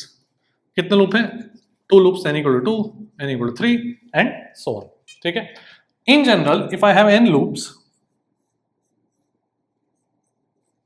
अगर n loops है तो इसका लेंथ कितना हो जाएगा? n into lambda by 2, because एक loop length is lambda. अगर ये the distance between the walls अगर l है तो I can say n lambda by 2 is equal to l. So lambda is equal to 2l by n. And lambda को मैं v by f लिख सकता हूँ, the speed of the traveling wave divided by frequency. ये standing wave is made up of 2 traveling waves है ना, so speed of traveling wave divided by frequency. So frequency का value कितना आ जाएगा? nv by 2l, where v was root t by mu, भूलना मत, speed of the wave. So these are the possible frequency of the standing waves, ठीक है। So अगर वो external tuning fork का frequency इसमें से कोई हुआ, then you will have standing wave set up in the string. n equal to 1 is called the fundamental mode. That is the smallest frequency that you can have which can produce a standing wave. It's called fundamental mode. n equal to 2 is called the first overtone. n equal to 3 is called second overtone and so on. ठीक है। n equal to 2 is also called the second harmonic because जैसे n equal to 1 का frequency कितना है? v by 2l, n को 1 रख दिया तो n equal to 2 का frequency कितना है? v by l, n को 2 रख दिया तो this frequency is double the fundamental frequency, so we say it is second harmonic. Harmonic मतलब कितना times, कितना multiply करना पड़ेगा to get the frequency, fundamental frequency को कितने टाइम से multiply करना पड़ेगा to get n equal to 2 वाला, कितने से? 2 से multiply करना पड़ेगा। n equal to 3 will be called which harmonic? Third harmonic, because इसका frequency कितना हो जाएगा? 3v by 12, so this is 3 times the fundamental frequency, so it is called third harmonic. Simple, okay, all right, देख लो। Let's look at the concept of a sonometer. तो practically कैसे अपन इस standing waves को setup करते हैं कि मेरे पास एक वायर है, ये कोई पुली है, पुली के अराउंड जा रहा है connected to some block, ठीक है। तो इस वायर में टेंशन कितना हो जाएगा? mg, right? And these are clamps. So clamps can be moved, all right? दोनों के बीच का distance L है। So ये जो points है, they are nodes, because they cannot go through the clamp, है ना? They cannot go through the clamp. Clamp के ऊपर rest कर रहे हैं।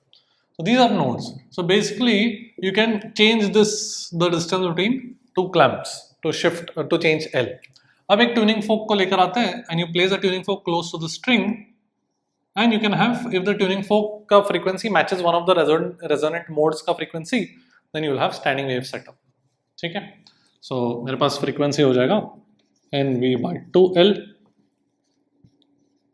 where v is tension is mg divided by mu. Mu is the mass per unit length of the string, okay। तो यहाँ पर standing wave generate हो सकता है, depends on क्या frequency, तो उस हिसाब से n का value determine होगा, देख लो। Let's look at a question that came in JEE 2024. The sonometer wire of resonating length 90 centimeters has fundamental frequency 400 Hz. मतलब resonating length मतलब कुछ नहीं, basically you have set up standing wave here. तो ये distance is 90 centimeter, ठीक है। And frequency, fundamental frequency कितना है? 900 Hz. So 400 Hz. So 400 is equal to V by 2L. L is 90 centimeter, ठीक है। V is root T by mu. अब second situation में resonating length of the same wire for the fundamental frequency 600 hertz. तो अभी हमने 600 hertz कर दिया, but fundamental frequency ही है, so we have to change the length. ये मूवेबल क्लैंप से you have to change the length under the same tension. तो सेम टेंशन है, सेम वायर है, तो root T by mu same है, मतलब दिस v का वैल्यू सेम है, ठीक है। और अब हमने we have changed the length, तो अब फ्रीक्वेंसी कितना है? 600 hertz should be equal to v by 2l, ठीक है। अभी अपने को l का वैल्यू निकालना, तो v का वैल्यू, v by 2 का वैल्यू कितना हो गया? 400 into 90 सेंटीमीटर, करेक्ट। और जहाँ पे सब्स्टिट्यूट कर देते हैं, सो 400 अपने को क्या चाहिए? l चाहिए ना। सो l will be equal to 400 into 90 centimetre divide by 600, ठीक है। तो 2/3, तो ये बन जाएगा 60 centimetre. Alright, so 60 centimetre length कर दिया, then 600 will be the new fundamental frequency. देख लो, let's look at a question that came in JEE 2021। मेरे पास एक वायर है connected between two rigid walls, उसका लीनियर मास डेंसिटी दिया हुआ है, टेंशन दिया हुआ है। At for some mode, the resonating frequency is given to be 500 Hz. The next higher resonating frequency is 550 Hz. Find the length of the wire. So can I say 500 is equal to NV by 2L? Correct? अब मुझे N का value नहीं पता. I don't know whether it is fundamental or we don't know that. Okay? And 550 is the next mode. मतलब N+1. Right? अगर मैं subtract करूं तो मेरे पास आ जाएगा 50 this minus this is equal to V/2L। So L would be equal to V/100। Alright, तो अब मुझे बस V का वैल्यू निकालना है। तो V का वैल्यू कैसे निकालूंगा? √T/μ। तो T का वैल्यू 900, तो 9 × 10⁻² डिवाइड बाय μ व्हिच इज 9 × 10⁻⁻4। ठीक है, सो दिस विल बिकम 10⁻⁶, मतलब 10⁻3। तो 1000 मीटर पर सेकेंड, तो ये बन जाएगा 10 मीटर्स। All right, देख लो। Let's talk about sound waves. So सबसे पहले the main thing to know about sound waves is that these are longitudinal waves. Longitudinal waves मतलब the oscillations are parallel to the propagation of the wave. ठीक है, string के case में क्या था कि the particles were oscillating perpendicular to the propagation of the wave. Wave x axis के long propagate कर रहा था, तो पार्टिकल्स वर ऑसिलेटिंग ना वाई डायरेक्शन। यहां पर अगर मेरे पास ऐसे एक मीडियम है, एयर है, गैस है, कोई सॉलिड है, so sound is travelling along this medium.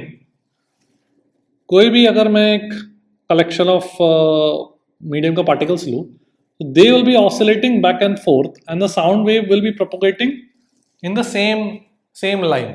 मतलब क्या कि if the sound is propagating along the x axis, these particles of the medium are also oscillating along the x-axis। ठीक है, alright। तो ये मेरा main difference है between sound waves and string waves। We saw in string waves that the information that gets transferred is the y coordinate of the particle। Sound के case में the most important information that gets transferred as a sound wave travels is the pressure। तो what we do is we say कि अगर sound wave ऐसे x axis के long travel कर रहा है, तो we have a pressure wave। We have a pressure wave that is traveling। This is the form of a wave। Omega t minus kx plus phi is the form of a sinusoidal wave। P naught is the amplitude of the pressure wave। What is delta P? So delta P is actually the change in pressure when the wave travels। ठीक है, it is a change in pressure because of the sound wave। तो अगर initially अगर मैं air में देख रहा हूं, तो एयर में अगर मेरे पास कोई साउंड वेव नहीं है, तो क्या प्रेशर होगा? एटमॉस्फेरिक प्रेशर होगा। अब एक साउंड वेव ट्रैवल कर रहा है, so the actual pressure is the atmospheric pressure plus the change in pressure. ठीक है, ऑलराइट। तो ये मेरा प्रेशर जो इंफॉर्मेशन है that is travelling in the form of a wave. अब we know that the speed of a wave is omega by k, ये तो हमको पता है, राइट। स्ट्रिंग के केस में स्पीड कितना था? √T/μ। यहां पे स्पीड ऑफ साउंड वेव आता है √B/ρ, where B is the bulk modulus. Let's recap what is bulk modulus। ये properties of matter chapter में पढ़ते हो। So what is bulk modulus? Bulk modulus is the ratio of the change in pressure divided by the change in volume। This is the volume, or you can call this is the stress, and this is the volume strain। Stress by strain is my bulk modulus। ठीक है, तो bulk modulus is negative of change in pressure. तो negative क्यों है? So that to keep bulk modulus positive. तुमने अगर pressure बढ़ाया तो वॉल्यूम, कोई मटेरियल का वॉल्यूम कंप्रेस हो जाएगा। तुमने एक एक्सटर्नल प्रेशर बढ़ा दिया तो उसका मटेरियल का वॉल्यूम क्या हो जाएगा? छोटा हो जाएगा। ठीक है, तो delta V would be negative if delta P is positive, so bulk modulus would be positive. To keep bulk modulus as a positive number, we have introduced a negative sign in the definition of bulk modulus. तो ये definition है मेरा, ठीक है. अब gases के लिए अगर generally हम sound waves in gas के बारे में बात करते हैं, तो gas के लिए what will be the bulk modulus उसके बारे में बात करते हैं. पहले ये देख लो. So it turns out कि gases में the sound propagation is adiabatic. Adiabatic मतलब क्या कि there is no energy exchange. Adiabatic मतलब heat transfer zero था. So as the sound wave propagates, the medium compresses and rarefacts. मतलब compress होता है, rarefaction मतलब expand होता है, ठीक है, as the sound wave propagates. तो वो जो compression and rarefaction है, that process is adiabatic. ये अपने को factually याद रखना, ठीक है. So अगर वो adiabatic है तो इसका मतलब let's calculate the bulk modulus. तो बल्क मॉड्यूलस क्या था? Minus delta P divide by delta V by V. So gases के लिए we use the infinitesimal version, ये वाला, because this is generally for this definition generally for solids and liquids. For gases it becomes the infinitesimal version, ठीक है. तो यहाँ पे हो जाएगा minus V d P by d V. Now we know कि PV raised to gamma is a constant. तो adiabatic process में dP by dV comes out to be minus gamma P by V. तो ये differentiate करके तुम खुद ही check कर सकते हो, सिंपल सा differentiation है. तो bulk modulus देखो कितना बन जाएगा, सब्स्टिट्यूट करते हैं यहाँ पर, तो ये बन जाएगा माइनस गामा, सॉरी माइनस हट जाए गामा P. तो ये हम याद रखेंगे. For ideal gases in an adiabatic process, the bulk modulus is gamma P, and therefore the speed of sound will be how much? B by rho. Rho is density. ठीक है, so gamma P by rho. We can also use the ideal gas formula, ideal gas equation. P is equal to rho RT by M. तो ये बन जाएगा root of gamma RT by M. Correct? तो ये चीज सबसे important है जो हम याद रखने वाले हैं. Alright. What is M? M is the molar mass of the gas. The main thing यहाँ पे जो मिस्टेक होता है, फॉर्मूला तो सिंपल है. The main thing that mistake happens is कि molar mass of gas generally students grams में डाल देते हैं यहाँ पर, बट एक्चुअली अपने को SI यूनिट्स में करना है, तो you have to put it in kilograms. Okay, देख लो. Let's look at a question that came in JEE 2023. The ratio of the speed of sound in hydrogen to oxygen at the same temperature is what? तो speed of sound in hydrogen to oxygen would be gamma RT by M for hydrogen divided by root of gamma RT by M for oxygen, correct? अब gamma for दोनों diatomic molecules है. What is gamma? Gamma is Cp by Cv, correct? तो diatomic molecules दोनों है, तो दोनों का gamma same रहेगा. So this is basically the only difference is molar mass अलग अलग. So ये बन जाएगा molar mass of O2 divided by molar mass of hydrogen, ठीक है. तो ये 32 ग्राम्स डिवाइड बाय 4 ग्राम्स, यहाँ पे ग्राम ग्राम डिवाइड हो जाएगा, तो we don't need to convert into kilogram. तो 32 by 4, sorry 32 by 2 grams. So hydrogen is 2 grams, this is 32 gram, 32 by 2 is 16, तो ये रेशियो 4:1 हो जाएगा. ओके, सिंपल है, देख लो. Let's talk about loudness. So loudness of a sound is given by, देखो इस तरीके का फॉर्मूला होता है. तो ये जो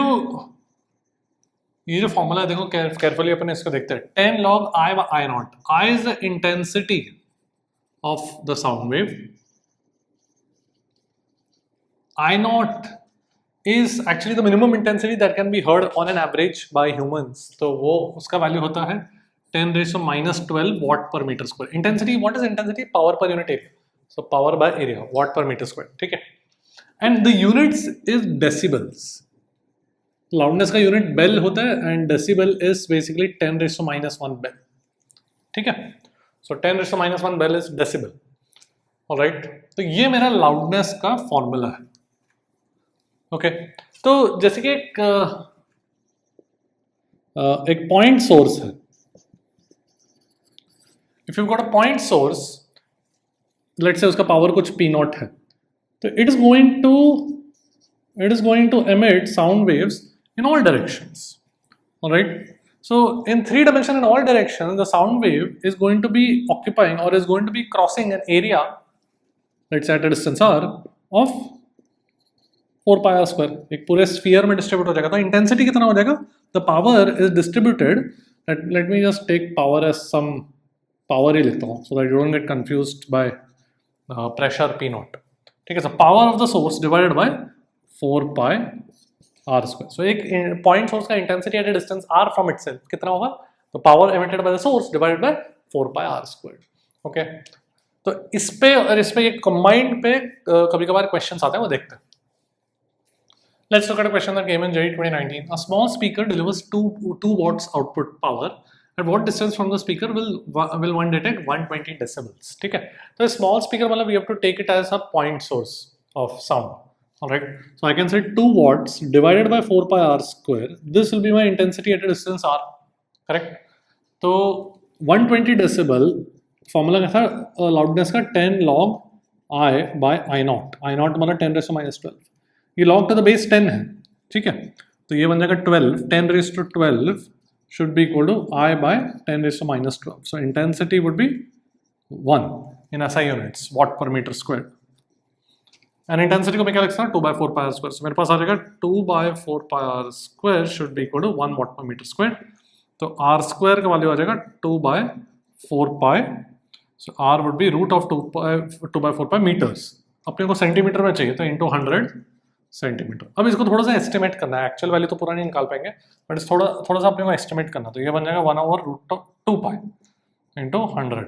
अब pi is what like 3.14 approximate करना है. तो this is around 100 divide by थोड़ा सा रूट 6 से थोड़ा ज्यादा होगा ना. 3.14 is slightly greater than 3. So this will be slightly greater than 6. And square root of 6.25 is 2.5. 25 square is 625. So this will be slightly more than 6. So around 6.25 मान लें तो उसका square root 2.5. This will be around 100 by 2.5 is 40 centimeters. ठीक है, देख लो. Let's talk about very important topic जिस पे बहुत सारे questions आते हैं JEE मेंस में. Standing waves in sound.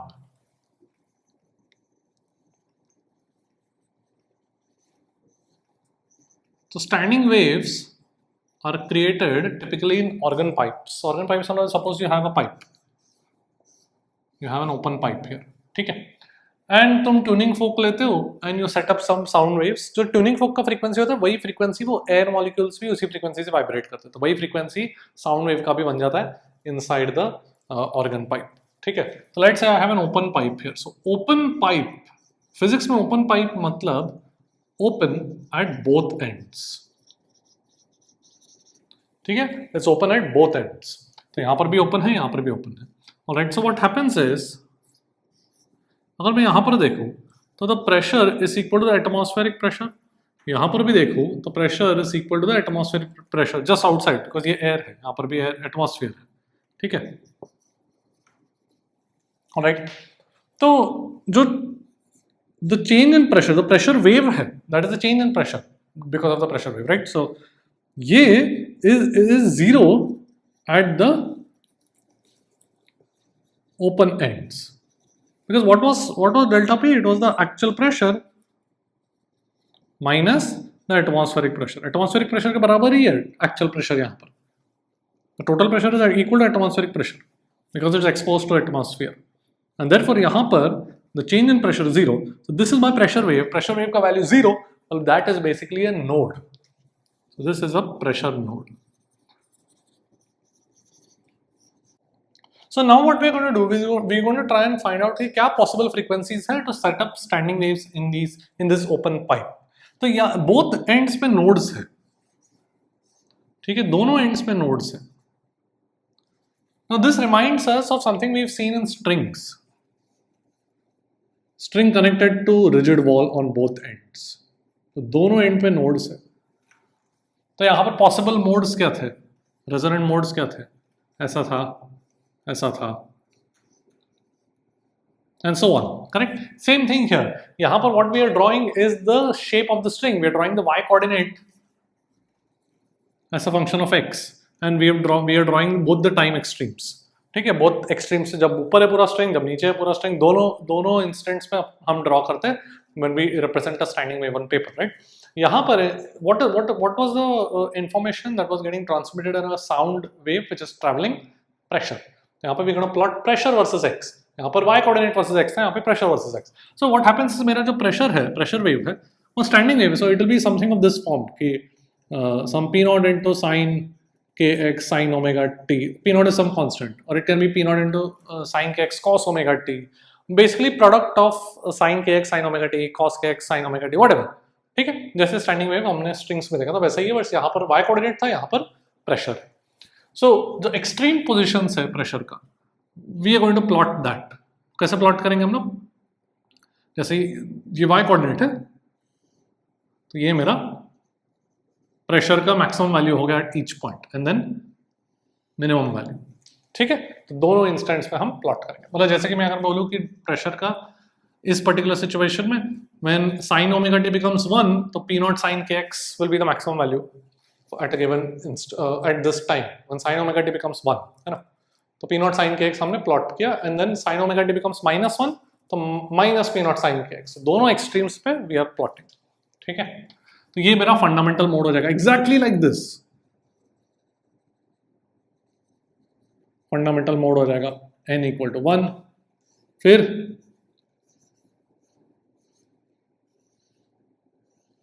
Second mode n equal to 2, first overtone, second harmonic, same thing जैसे इसमें किया था. ठीक है,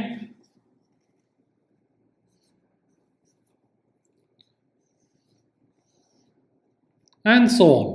ये n equal to 3 which will be third harmonic, second overturn and so on. जैसे हमने स्ट्रिंग्स किया वैसे ही. ठीक है, सो फ्रीक्वेंसी भी वही आने वाला है जो हमारे पास स्ट्रिंग्स में था, which was nv/2l. This is the fundamental mode. Fundamental frequency n equal to 1 डालेंगे तो v/2l हो जाएगा, where v is root gamma RT by m. Okay, तो ये रहा मेरा standing waves in an open pipe. अब एक और तरीके का पाइप आता है क्लोज्ड पाइप, उसके बारे में भी बात करते हैं. पहले ये देखिए, क्लोज्ड पाइप की बात करते हैं.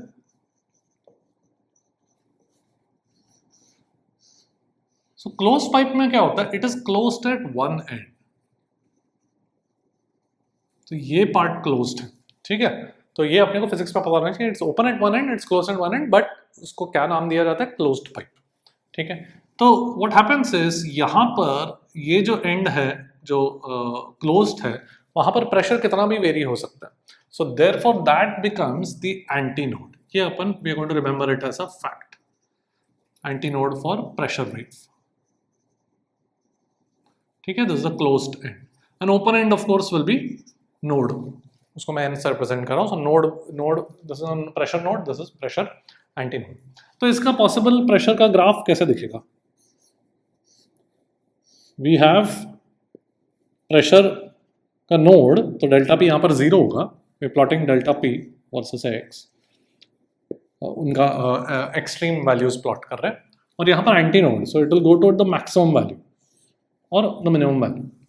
ठीक है, the two extremes. So this will be the fundamental mode.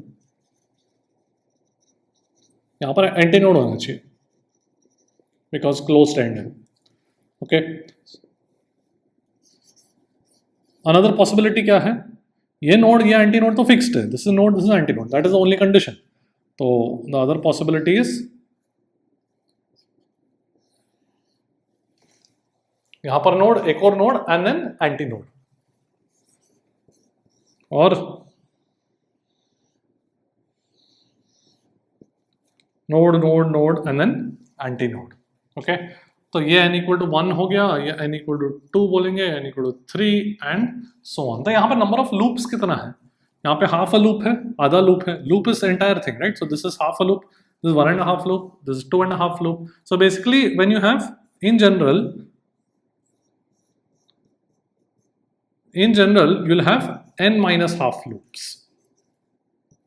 ठीक है, n equal to 1 पे half a loop, n equal to 2 पे 1.5 loop, n equal to 3 पे 2.5 loop and so on. In general you'll have n minus half loops. तो अगर ये length l है तो n minus half into one loop length कितना है? lambda by 2. So one loop length is lambda by 2 into n minus half should be equal to the length of the pipe. तो lambda का value कितना आ जाएगा?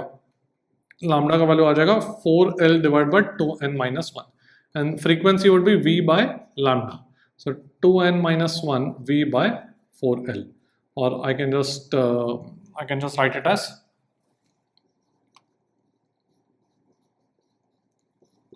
ठीक है, frequency would be n minus half v by 2L. Alright, इसमें closed pipe and और open pipe में फर्क क्या है? Open pipe में कितना frequency था? n v by 2L. यहाँ पर क्या है? n minus half v by 2L. ठीक है. So fundamental mode का frequency कितना हो जाएगा? n equal to 1 रखो, तो this will become v by 4L. n equal to 2, this will be first overtone, n equal to 2. Frequency would be how much? n equal to 2 रखो, तो ये बन जाएगा 3v by 4L. Now this is 3 times the fundamental frequency. So this will be third harmonic. There is no second harmonic for closed pipes.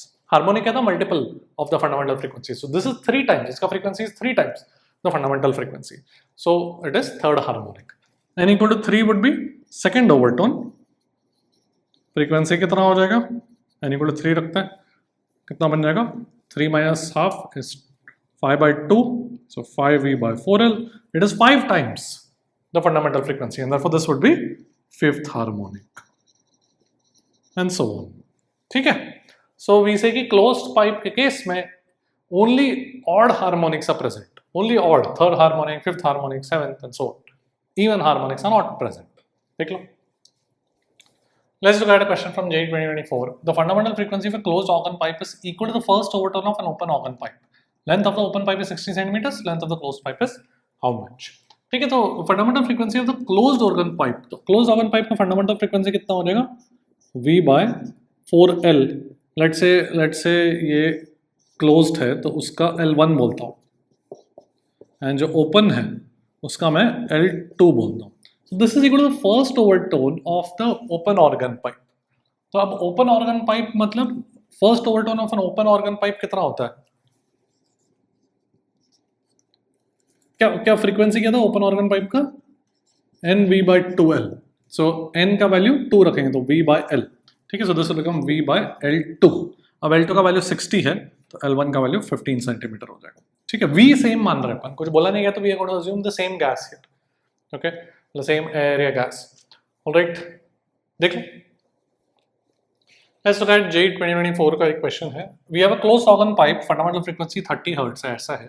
Now you pour water in it and you pour some amount of water so that the fundamental frequency now becomes 110 Hz. So basically what happens is when you pour water, तो इतना ही मेरा air बचेगा. So now this portion, ये तो पूरा water हो गया. Only this portion behaves like a closed pipe. The surface of water is like a closed end. ठीक है, तो top surface of water is like a closed end. ये open है, तो ये मेरा air column अभी छोटा हो गया. ठीक है, air column कम हो गया उसका length, तो fundamental frequency बढ़ जाएगा because it's inversely proportional to length. अब एरिया कितना है? 2 सेंटीमीटर स्क्वायर बोला कि पूछा गया कि मास ऑफ वाटर कितना पोर किया in grams. Right, and speed of sound in air 330 metre per second दिया गया. Okay, so let's do this question. तो सबसे पहले तो इसका कुछ लेंथ L0 बोलता हूँ. तो फंडामेंटल फ्रीक्वेंसी 30 है. सो क्लोज्ड पाइप का फंडामेंटल फ्रीक्वेंसी कितना था? V by 4L. So V divide bye 4L0. ठीक है, तो L0 का वैल्यू आ जाएगा 11 by 4 मीटर. ऑलराइट, फिर न्यू फंडामेंटल फ्रीक्वेंसी 110 हर्ट्ज है, तो ये लेंथ L है मेरा. सो I'll have 110 should be equal to 330 divided by 4L. So L का वैल्यू कितना हो जाएगा? 3 by 4 मीटर. ऑलराइट, एंड कितना बचेगा? कितना वाटर डाला अपन ने? तो ये हाइट ऑफ वाटर h बोलते हैं, तो h का वैल्यू कितना हो जाएगा? 11 by 4 minus 3 by 4, तो 8 by 4 मतलब 2 मीटर्स. ठीक है, एंड देयरफॉर इसको मैं 200 सेंटीमीटर बोल सकता हूँ. सो वॉल्यूम ऑफ वाटर कितना हो जाएगा? 200 centimetre into 2 centimetre square area, तो that will be 400 centimetre square. And density कितना होता है? 1 gram per centimetre cube. Right, centimetre cube, sorry, 1 gram per centimetre cube. So therefore the mass would be 1 gram into 1 gram per centimeter cube into 400 centimeter cube. That will be 400 grams. ठीक है, देख लो. A closed organ pipe is filled by water up to 1/5 of its volume. The percentage change in fundamental frequency is how much? तो closed organ pipe है, तो closed organ pipe में अगर ये length इसका L है तो फंडामेंटल फ्रीक्वेंसी कितना होता है V/4L, करेक्ट। अब वाटर भर दिया गया है 1/5 ऑफ इट्स वॉल्यूम, मतलब द लेंथ और the height of the water would be L/5. So the air column is now 4L/5. Correct. So now the fundamental frequency, the new fundamental frequency would be V/4 times 4L/5, which is 5/4 times the original frequency. Correct. So change in frequency कितना हुआ? Final minus initial. F/4, 5F/4 minus F, and therefore delta F/F would be 1/4, and percentage मतलब into 100 करूँगा तो कितना बन जाएगा 25%। ठीक है, देख लो। Let's look at a question from JEE 2025. A closed and open pipe are filled by two gases with the same bulk modulus with different densities ρ1 and ρ2, and उसका ratio दिया 1:16. Okay. बोला गया frequency of the 9th harmonic of the closed tube is equal to that of the 4th harmonic of the open tube. तो length of close tube दिया गया है, length of open tube पूछा गया है, एंड ऑप्शंस दिए गए थे। सो सबसे पहले तो what is the frequency of the 9th harmonic of the close tube? तो क्लोज ट्यूब का फंडामेंटल फ्रीक्वेंसी कितना होता है V/4L, correct. So let's say जो क्लोज ट्यूब है उसमें स्पीड V1 है एंड जो ओपन ट्यूब है उसमें स्पीड V2 है, ठीक है। तो इसका जो 9th हार्मोनिक होगा that will B 9 times V1/4L. Let's say this is L1, let's say this is L2, correct? V/4L is the fundamental frequency, उसका 9 times होना 9th harmonic. This should be equal to the 4th harmonic of this V. Open के लिए fundamental frequency कितना होता है V/2L, तो उसका 4 times will be the 4th harmonic. So 4 times V2/2L2. Okay.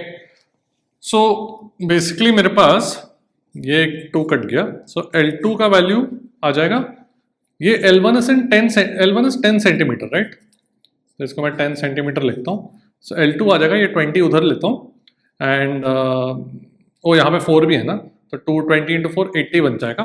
So 80/9 into V2/V1 in centimetres, ठीक है। 2 × 10 20 × 4 80, V1 यहाँ पे नीचे ले लिया, 9 भी नीचे ले लिया। अब मुझे बेसिकली चाहिए V2/V1। सो V क्या होता है? V is √B/ρ। अब B तो सेम है दोनों के लिए, सो V मुझे क्या चाहिए V2/V1। So V2/V1 would be root of ρ1/ρ2, right, because obviously bulk model is same and velocity is inversely proportional to the square root of the density. तो ये बन जाएगा root of 1/16 1/4। Okay, so this is 1/4, तो ये बन जाएगा 20/9 centimetre. यानी options में थे। ऑलराइट, देख लो। Let's come to resonance tube experiment. तो यहाँ पे क्या होता है कि मेरे पास एक ट्यूब है जिसमें वाटर है, and you can change the level of water, it's connected to some other tank of water, ठीक है। तो you can change the level of water, यहाँ पे वॉल्व वगैरह चेंज करके। तो you bring a tuning fork and you set up standing waves here. यहाँ पर एयर है, ओके, सो लेट्स से इसका लेंथ कुछ L है। तो this air column is going to behave like a closed pipe because the water surface is going to behave like a closed end of the closed pipe, और यहाँ पर तो open है, okay. तो मेरे पास एक क्लोज्ड पाइप बन जाएगा और स्टैंडिंग वेव्स क्रिएट हो जाएंगे। तो फंडामेंटल मोड कैसे दिखेगा? अगर मैं प्रेशर प्लॉट करूँ, यहाँ पर ऊपर नोड है तो ऐसे हो जाएगा, यहाँ पे वाटर लेवल है, ठीक है। यहाँ पर थोड़ा सा अपने को we should know that practically what happens is the node is not actually at the open end, it's a little above. तो यहाँ पर नोड है, let's call that distance E, that is called end correction. So distance E is the distance of the node from the open end, ठीक है। तो pressure का actual node ऊपर रहता है, ideally it should B eight the open and, but practically ऊपर रहता है। दिस एंड करेक्शन का value is around 0.6 times the radius, ठीक है, ये radius. So radius of the cylindrical tube 0.6 times that is the end correction. तो ये length अगर L है, this is called the air column length, it is the length of the air inside the tube. So when I write my frequency as V by 4L, that L जो है, that is the distance between the node and the antinode here. So that will actually become L plus E. ठीक है? So this will be the fundamental mode. Next mode, if I reduce the water level, तो क्या बन जाएगा? मेरे पास एक दूसरा mode आ सकता है. The next mode, सर यहाँ पे node है. All I need is that the antinode should be at the water surface. तो ऐसा बन जाएगा. This is my next mode. तो यहाँ पर मैं frequency क्या बोल सकता हूँ? मेरे पास क्या था n minus half v by 2l ना, so 3v by 4l would be the next mode, so this will become 3v by 4 times l plus e. Tuning fork same है, so what we are doing is frequency same रखा है यहाँ पर भी, ये frequency और ये frequency same है, it's just that the length is continuously changing. तो यहाँ पे जो length था वो अब अलग है यहाँ पर length, ठीक है. Difference क्या है, ये जो length है यहाँ पर मैं कहने से l plus e would be lambda by 4 node और antinode के बीच में. यहाँ पर this would be L plus E, in this case would be lambda by 2 plus lambda by 4, 3 lambda by 4. A loop length is lambda by 2, ठीक है? So lambda by 2 plus half a loop, which is lambda by 4, 3 lambda by 4. Okay? And so on. इसके बाद भी फिर और water level नीचे किया तो next mode मिलेगा. ठीक है?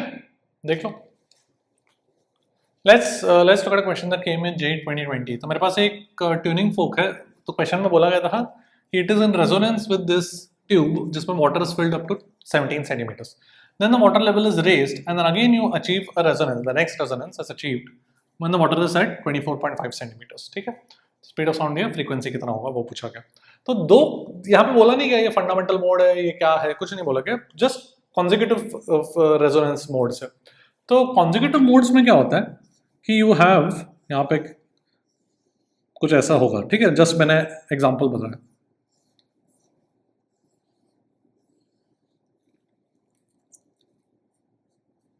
So the difference between two consecutive modes is one loop. As you keep going to the next mode, आगे या पीछे, next mode या previous mode, you keep increasing one extra loop length. Correct? So the water level heights, दोनों के बीच का जो water level height है, that is one loop length, lambda by 2. So basically I have 24.5 minus 17 centimeters is lambda by 2. ठीक है? तो ये मेरे पास बन जाएगा 7.5 centimeters is lambda by 2, lambda is 15 centimeters and frequency पूछा है ना, तो frequency would be v by lambda, so 330 divided by 15 centimeters है तो 15 ऊपर 100 आ जाएगा meters. तो मेरे को सब SI units में करना तो hertz में मिलेगा मुझे. ठीक है? तो ये कितना हो जाएगा 15 22 तो 2200 hertz. ओके देख लो. Let's look at a question that came in JEE 2021. मेरे पास एक रेजोनेंस ट्यूब कॉलम है एंड उसमें 6 सेंटीमीटर डायमीटर दिया हुआ है. मतलब वहाँ पे डायमीटर कहाँ पे यूज होगा, रेडियस निकालने पे and then end correction. Okay and then tuning fork 504 hertz is used for the first resonance. What is the air column length? ये क्वेश्चन पूछा गया था. Speed of sound 336 metre per second दिया हुआ है. So I know frequency for the first would be 4 times L. L नहीं, L plus E, क्योंकि नोड ऊपर होगा थोड़ा. और E का वैल्यू भी कितना हो जाएगा 0.6 into radius, so 0.6 into 3 centimetre, right. 1.8 centimetres would be the end correction.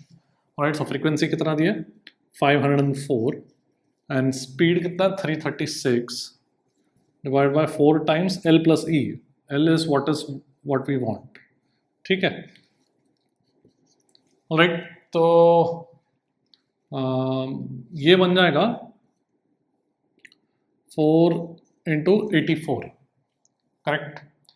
तो L plus 1.8 वुड बी, अच्छा अब ये जो 1.8 सेंटीमीटर्स है ना, तो ये सब SI यूनिट्स में दिया हुआ है.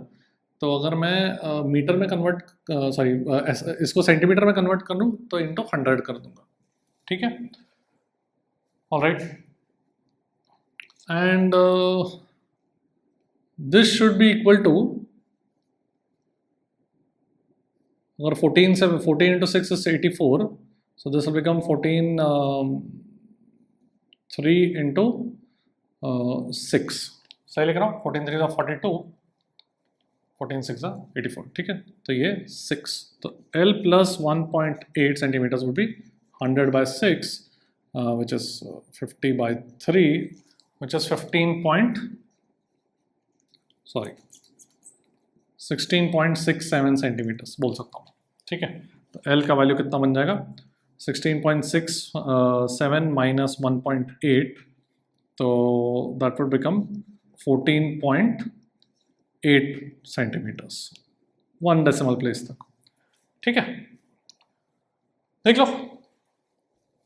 Let's look at the concept of beats. तो अगर मेरे पास दो साउंड वेव्स है, इनका frequency is differing slightly, f and f plus delta f, then they together they interfere and they produce what is known as beats. So what happens is जो intensity है, intensity varies with time, something that like this, ठीक है। तो what we hear is we hear loud sound यहाँ पे और फिर low sound, फिर लाउड फिर लो, फिर लाउड फिर लो, एंड दिस ये रिपीटेड लाउड साउंड्स, ये जो फिनोमेना है लाउड लो, ये इसको अपन क्या बोलते हैं बीट्स, ठीक है। एंड इसका जो फ्रीक्वेंसी है, बीट फ्रीक्वेंसी, कितने फ्रीक्वेंसी पे सुनाई देता है, दैट इज डेल्टा एफ।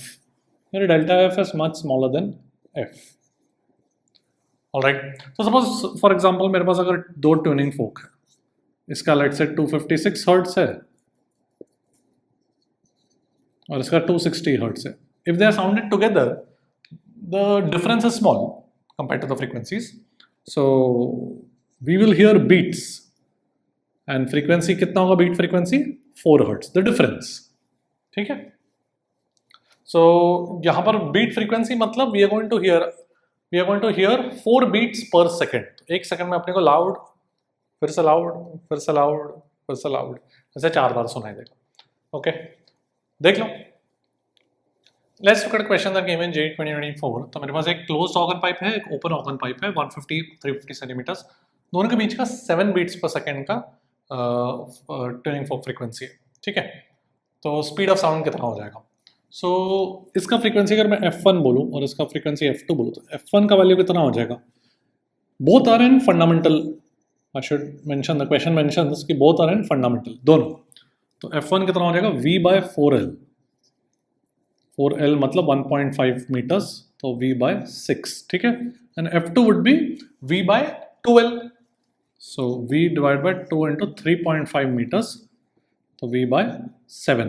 तो डिफरेंस कितना हो जाएगा, V/6 minus V/7, this should be equal to 7 beats per second, correct. तो ये बन जाएगा V/42, so V would be 42 into 7, this will be 294 meter per second, okay। देख लो, let's look at a question that came in JEE 2024। A tuning fork resonates with sonometer wire of length 1 meter stretched with tension 60 Newton in the fundamental mode। तो fundamental mode में एक sonometer wire है and उसमें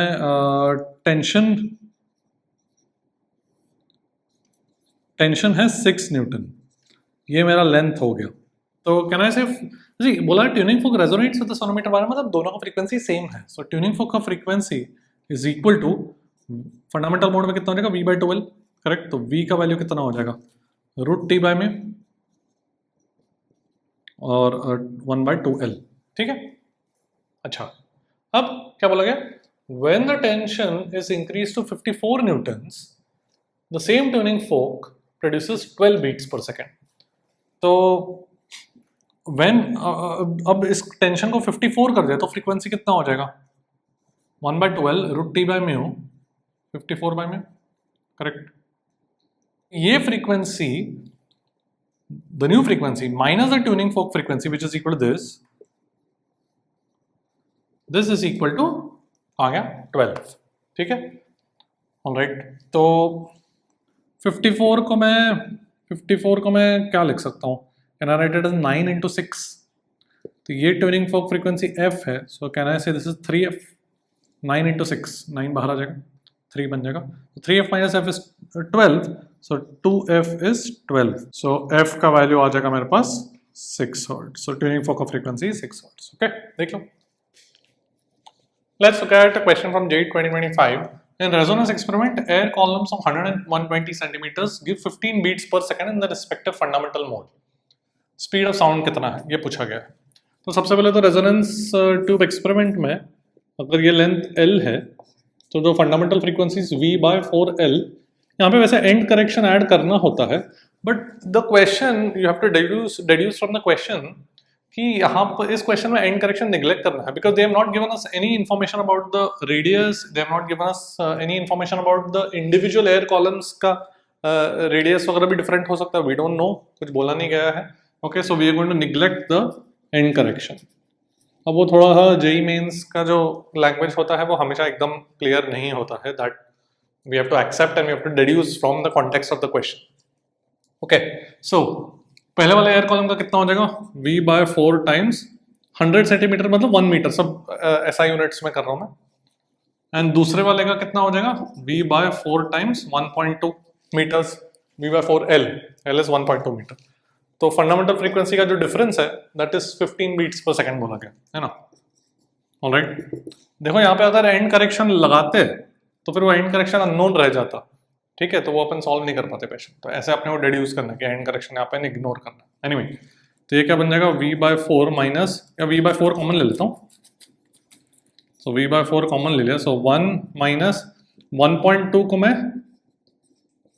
6/5 लिख सकता हूँ, ठीक है, 12/10 6/5. तो ये बन जाएगा ये 1/6 हो जाएगा, सो V/24 is 15. So V is 24 into 15 into 4 60, 15 into 2 30 plus 6 36, so 360 meter per second. Okay, देख लो. That's it for today. आज हमने पूरा वेव्स कर लिया है, string as well as sound waves, start to end, सारा theory along with lots and lots of questions and PYQs for each and every concept that we've studied. I'll see you next time and I will see you at the top.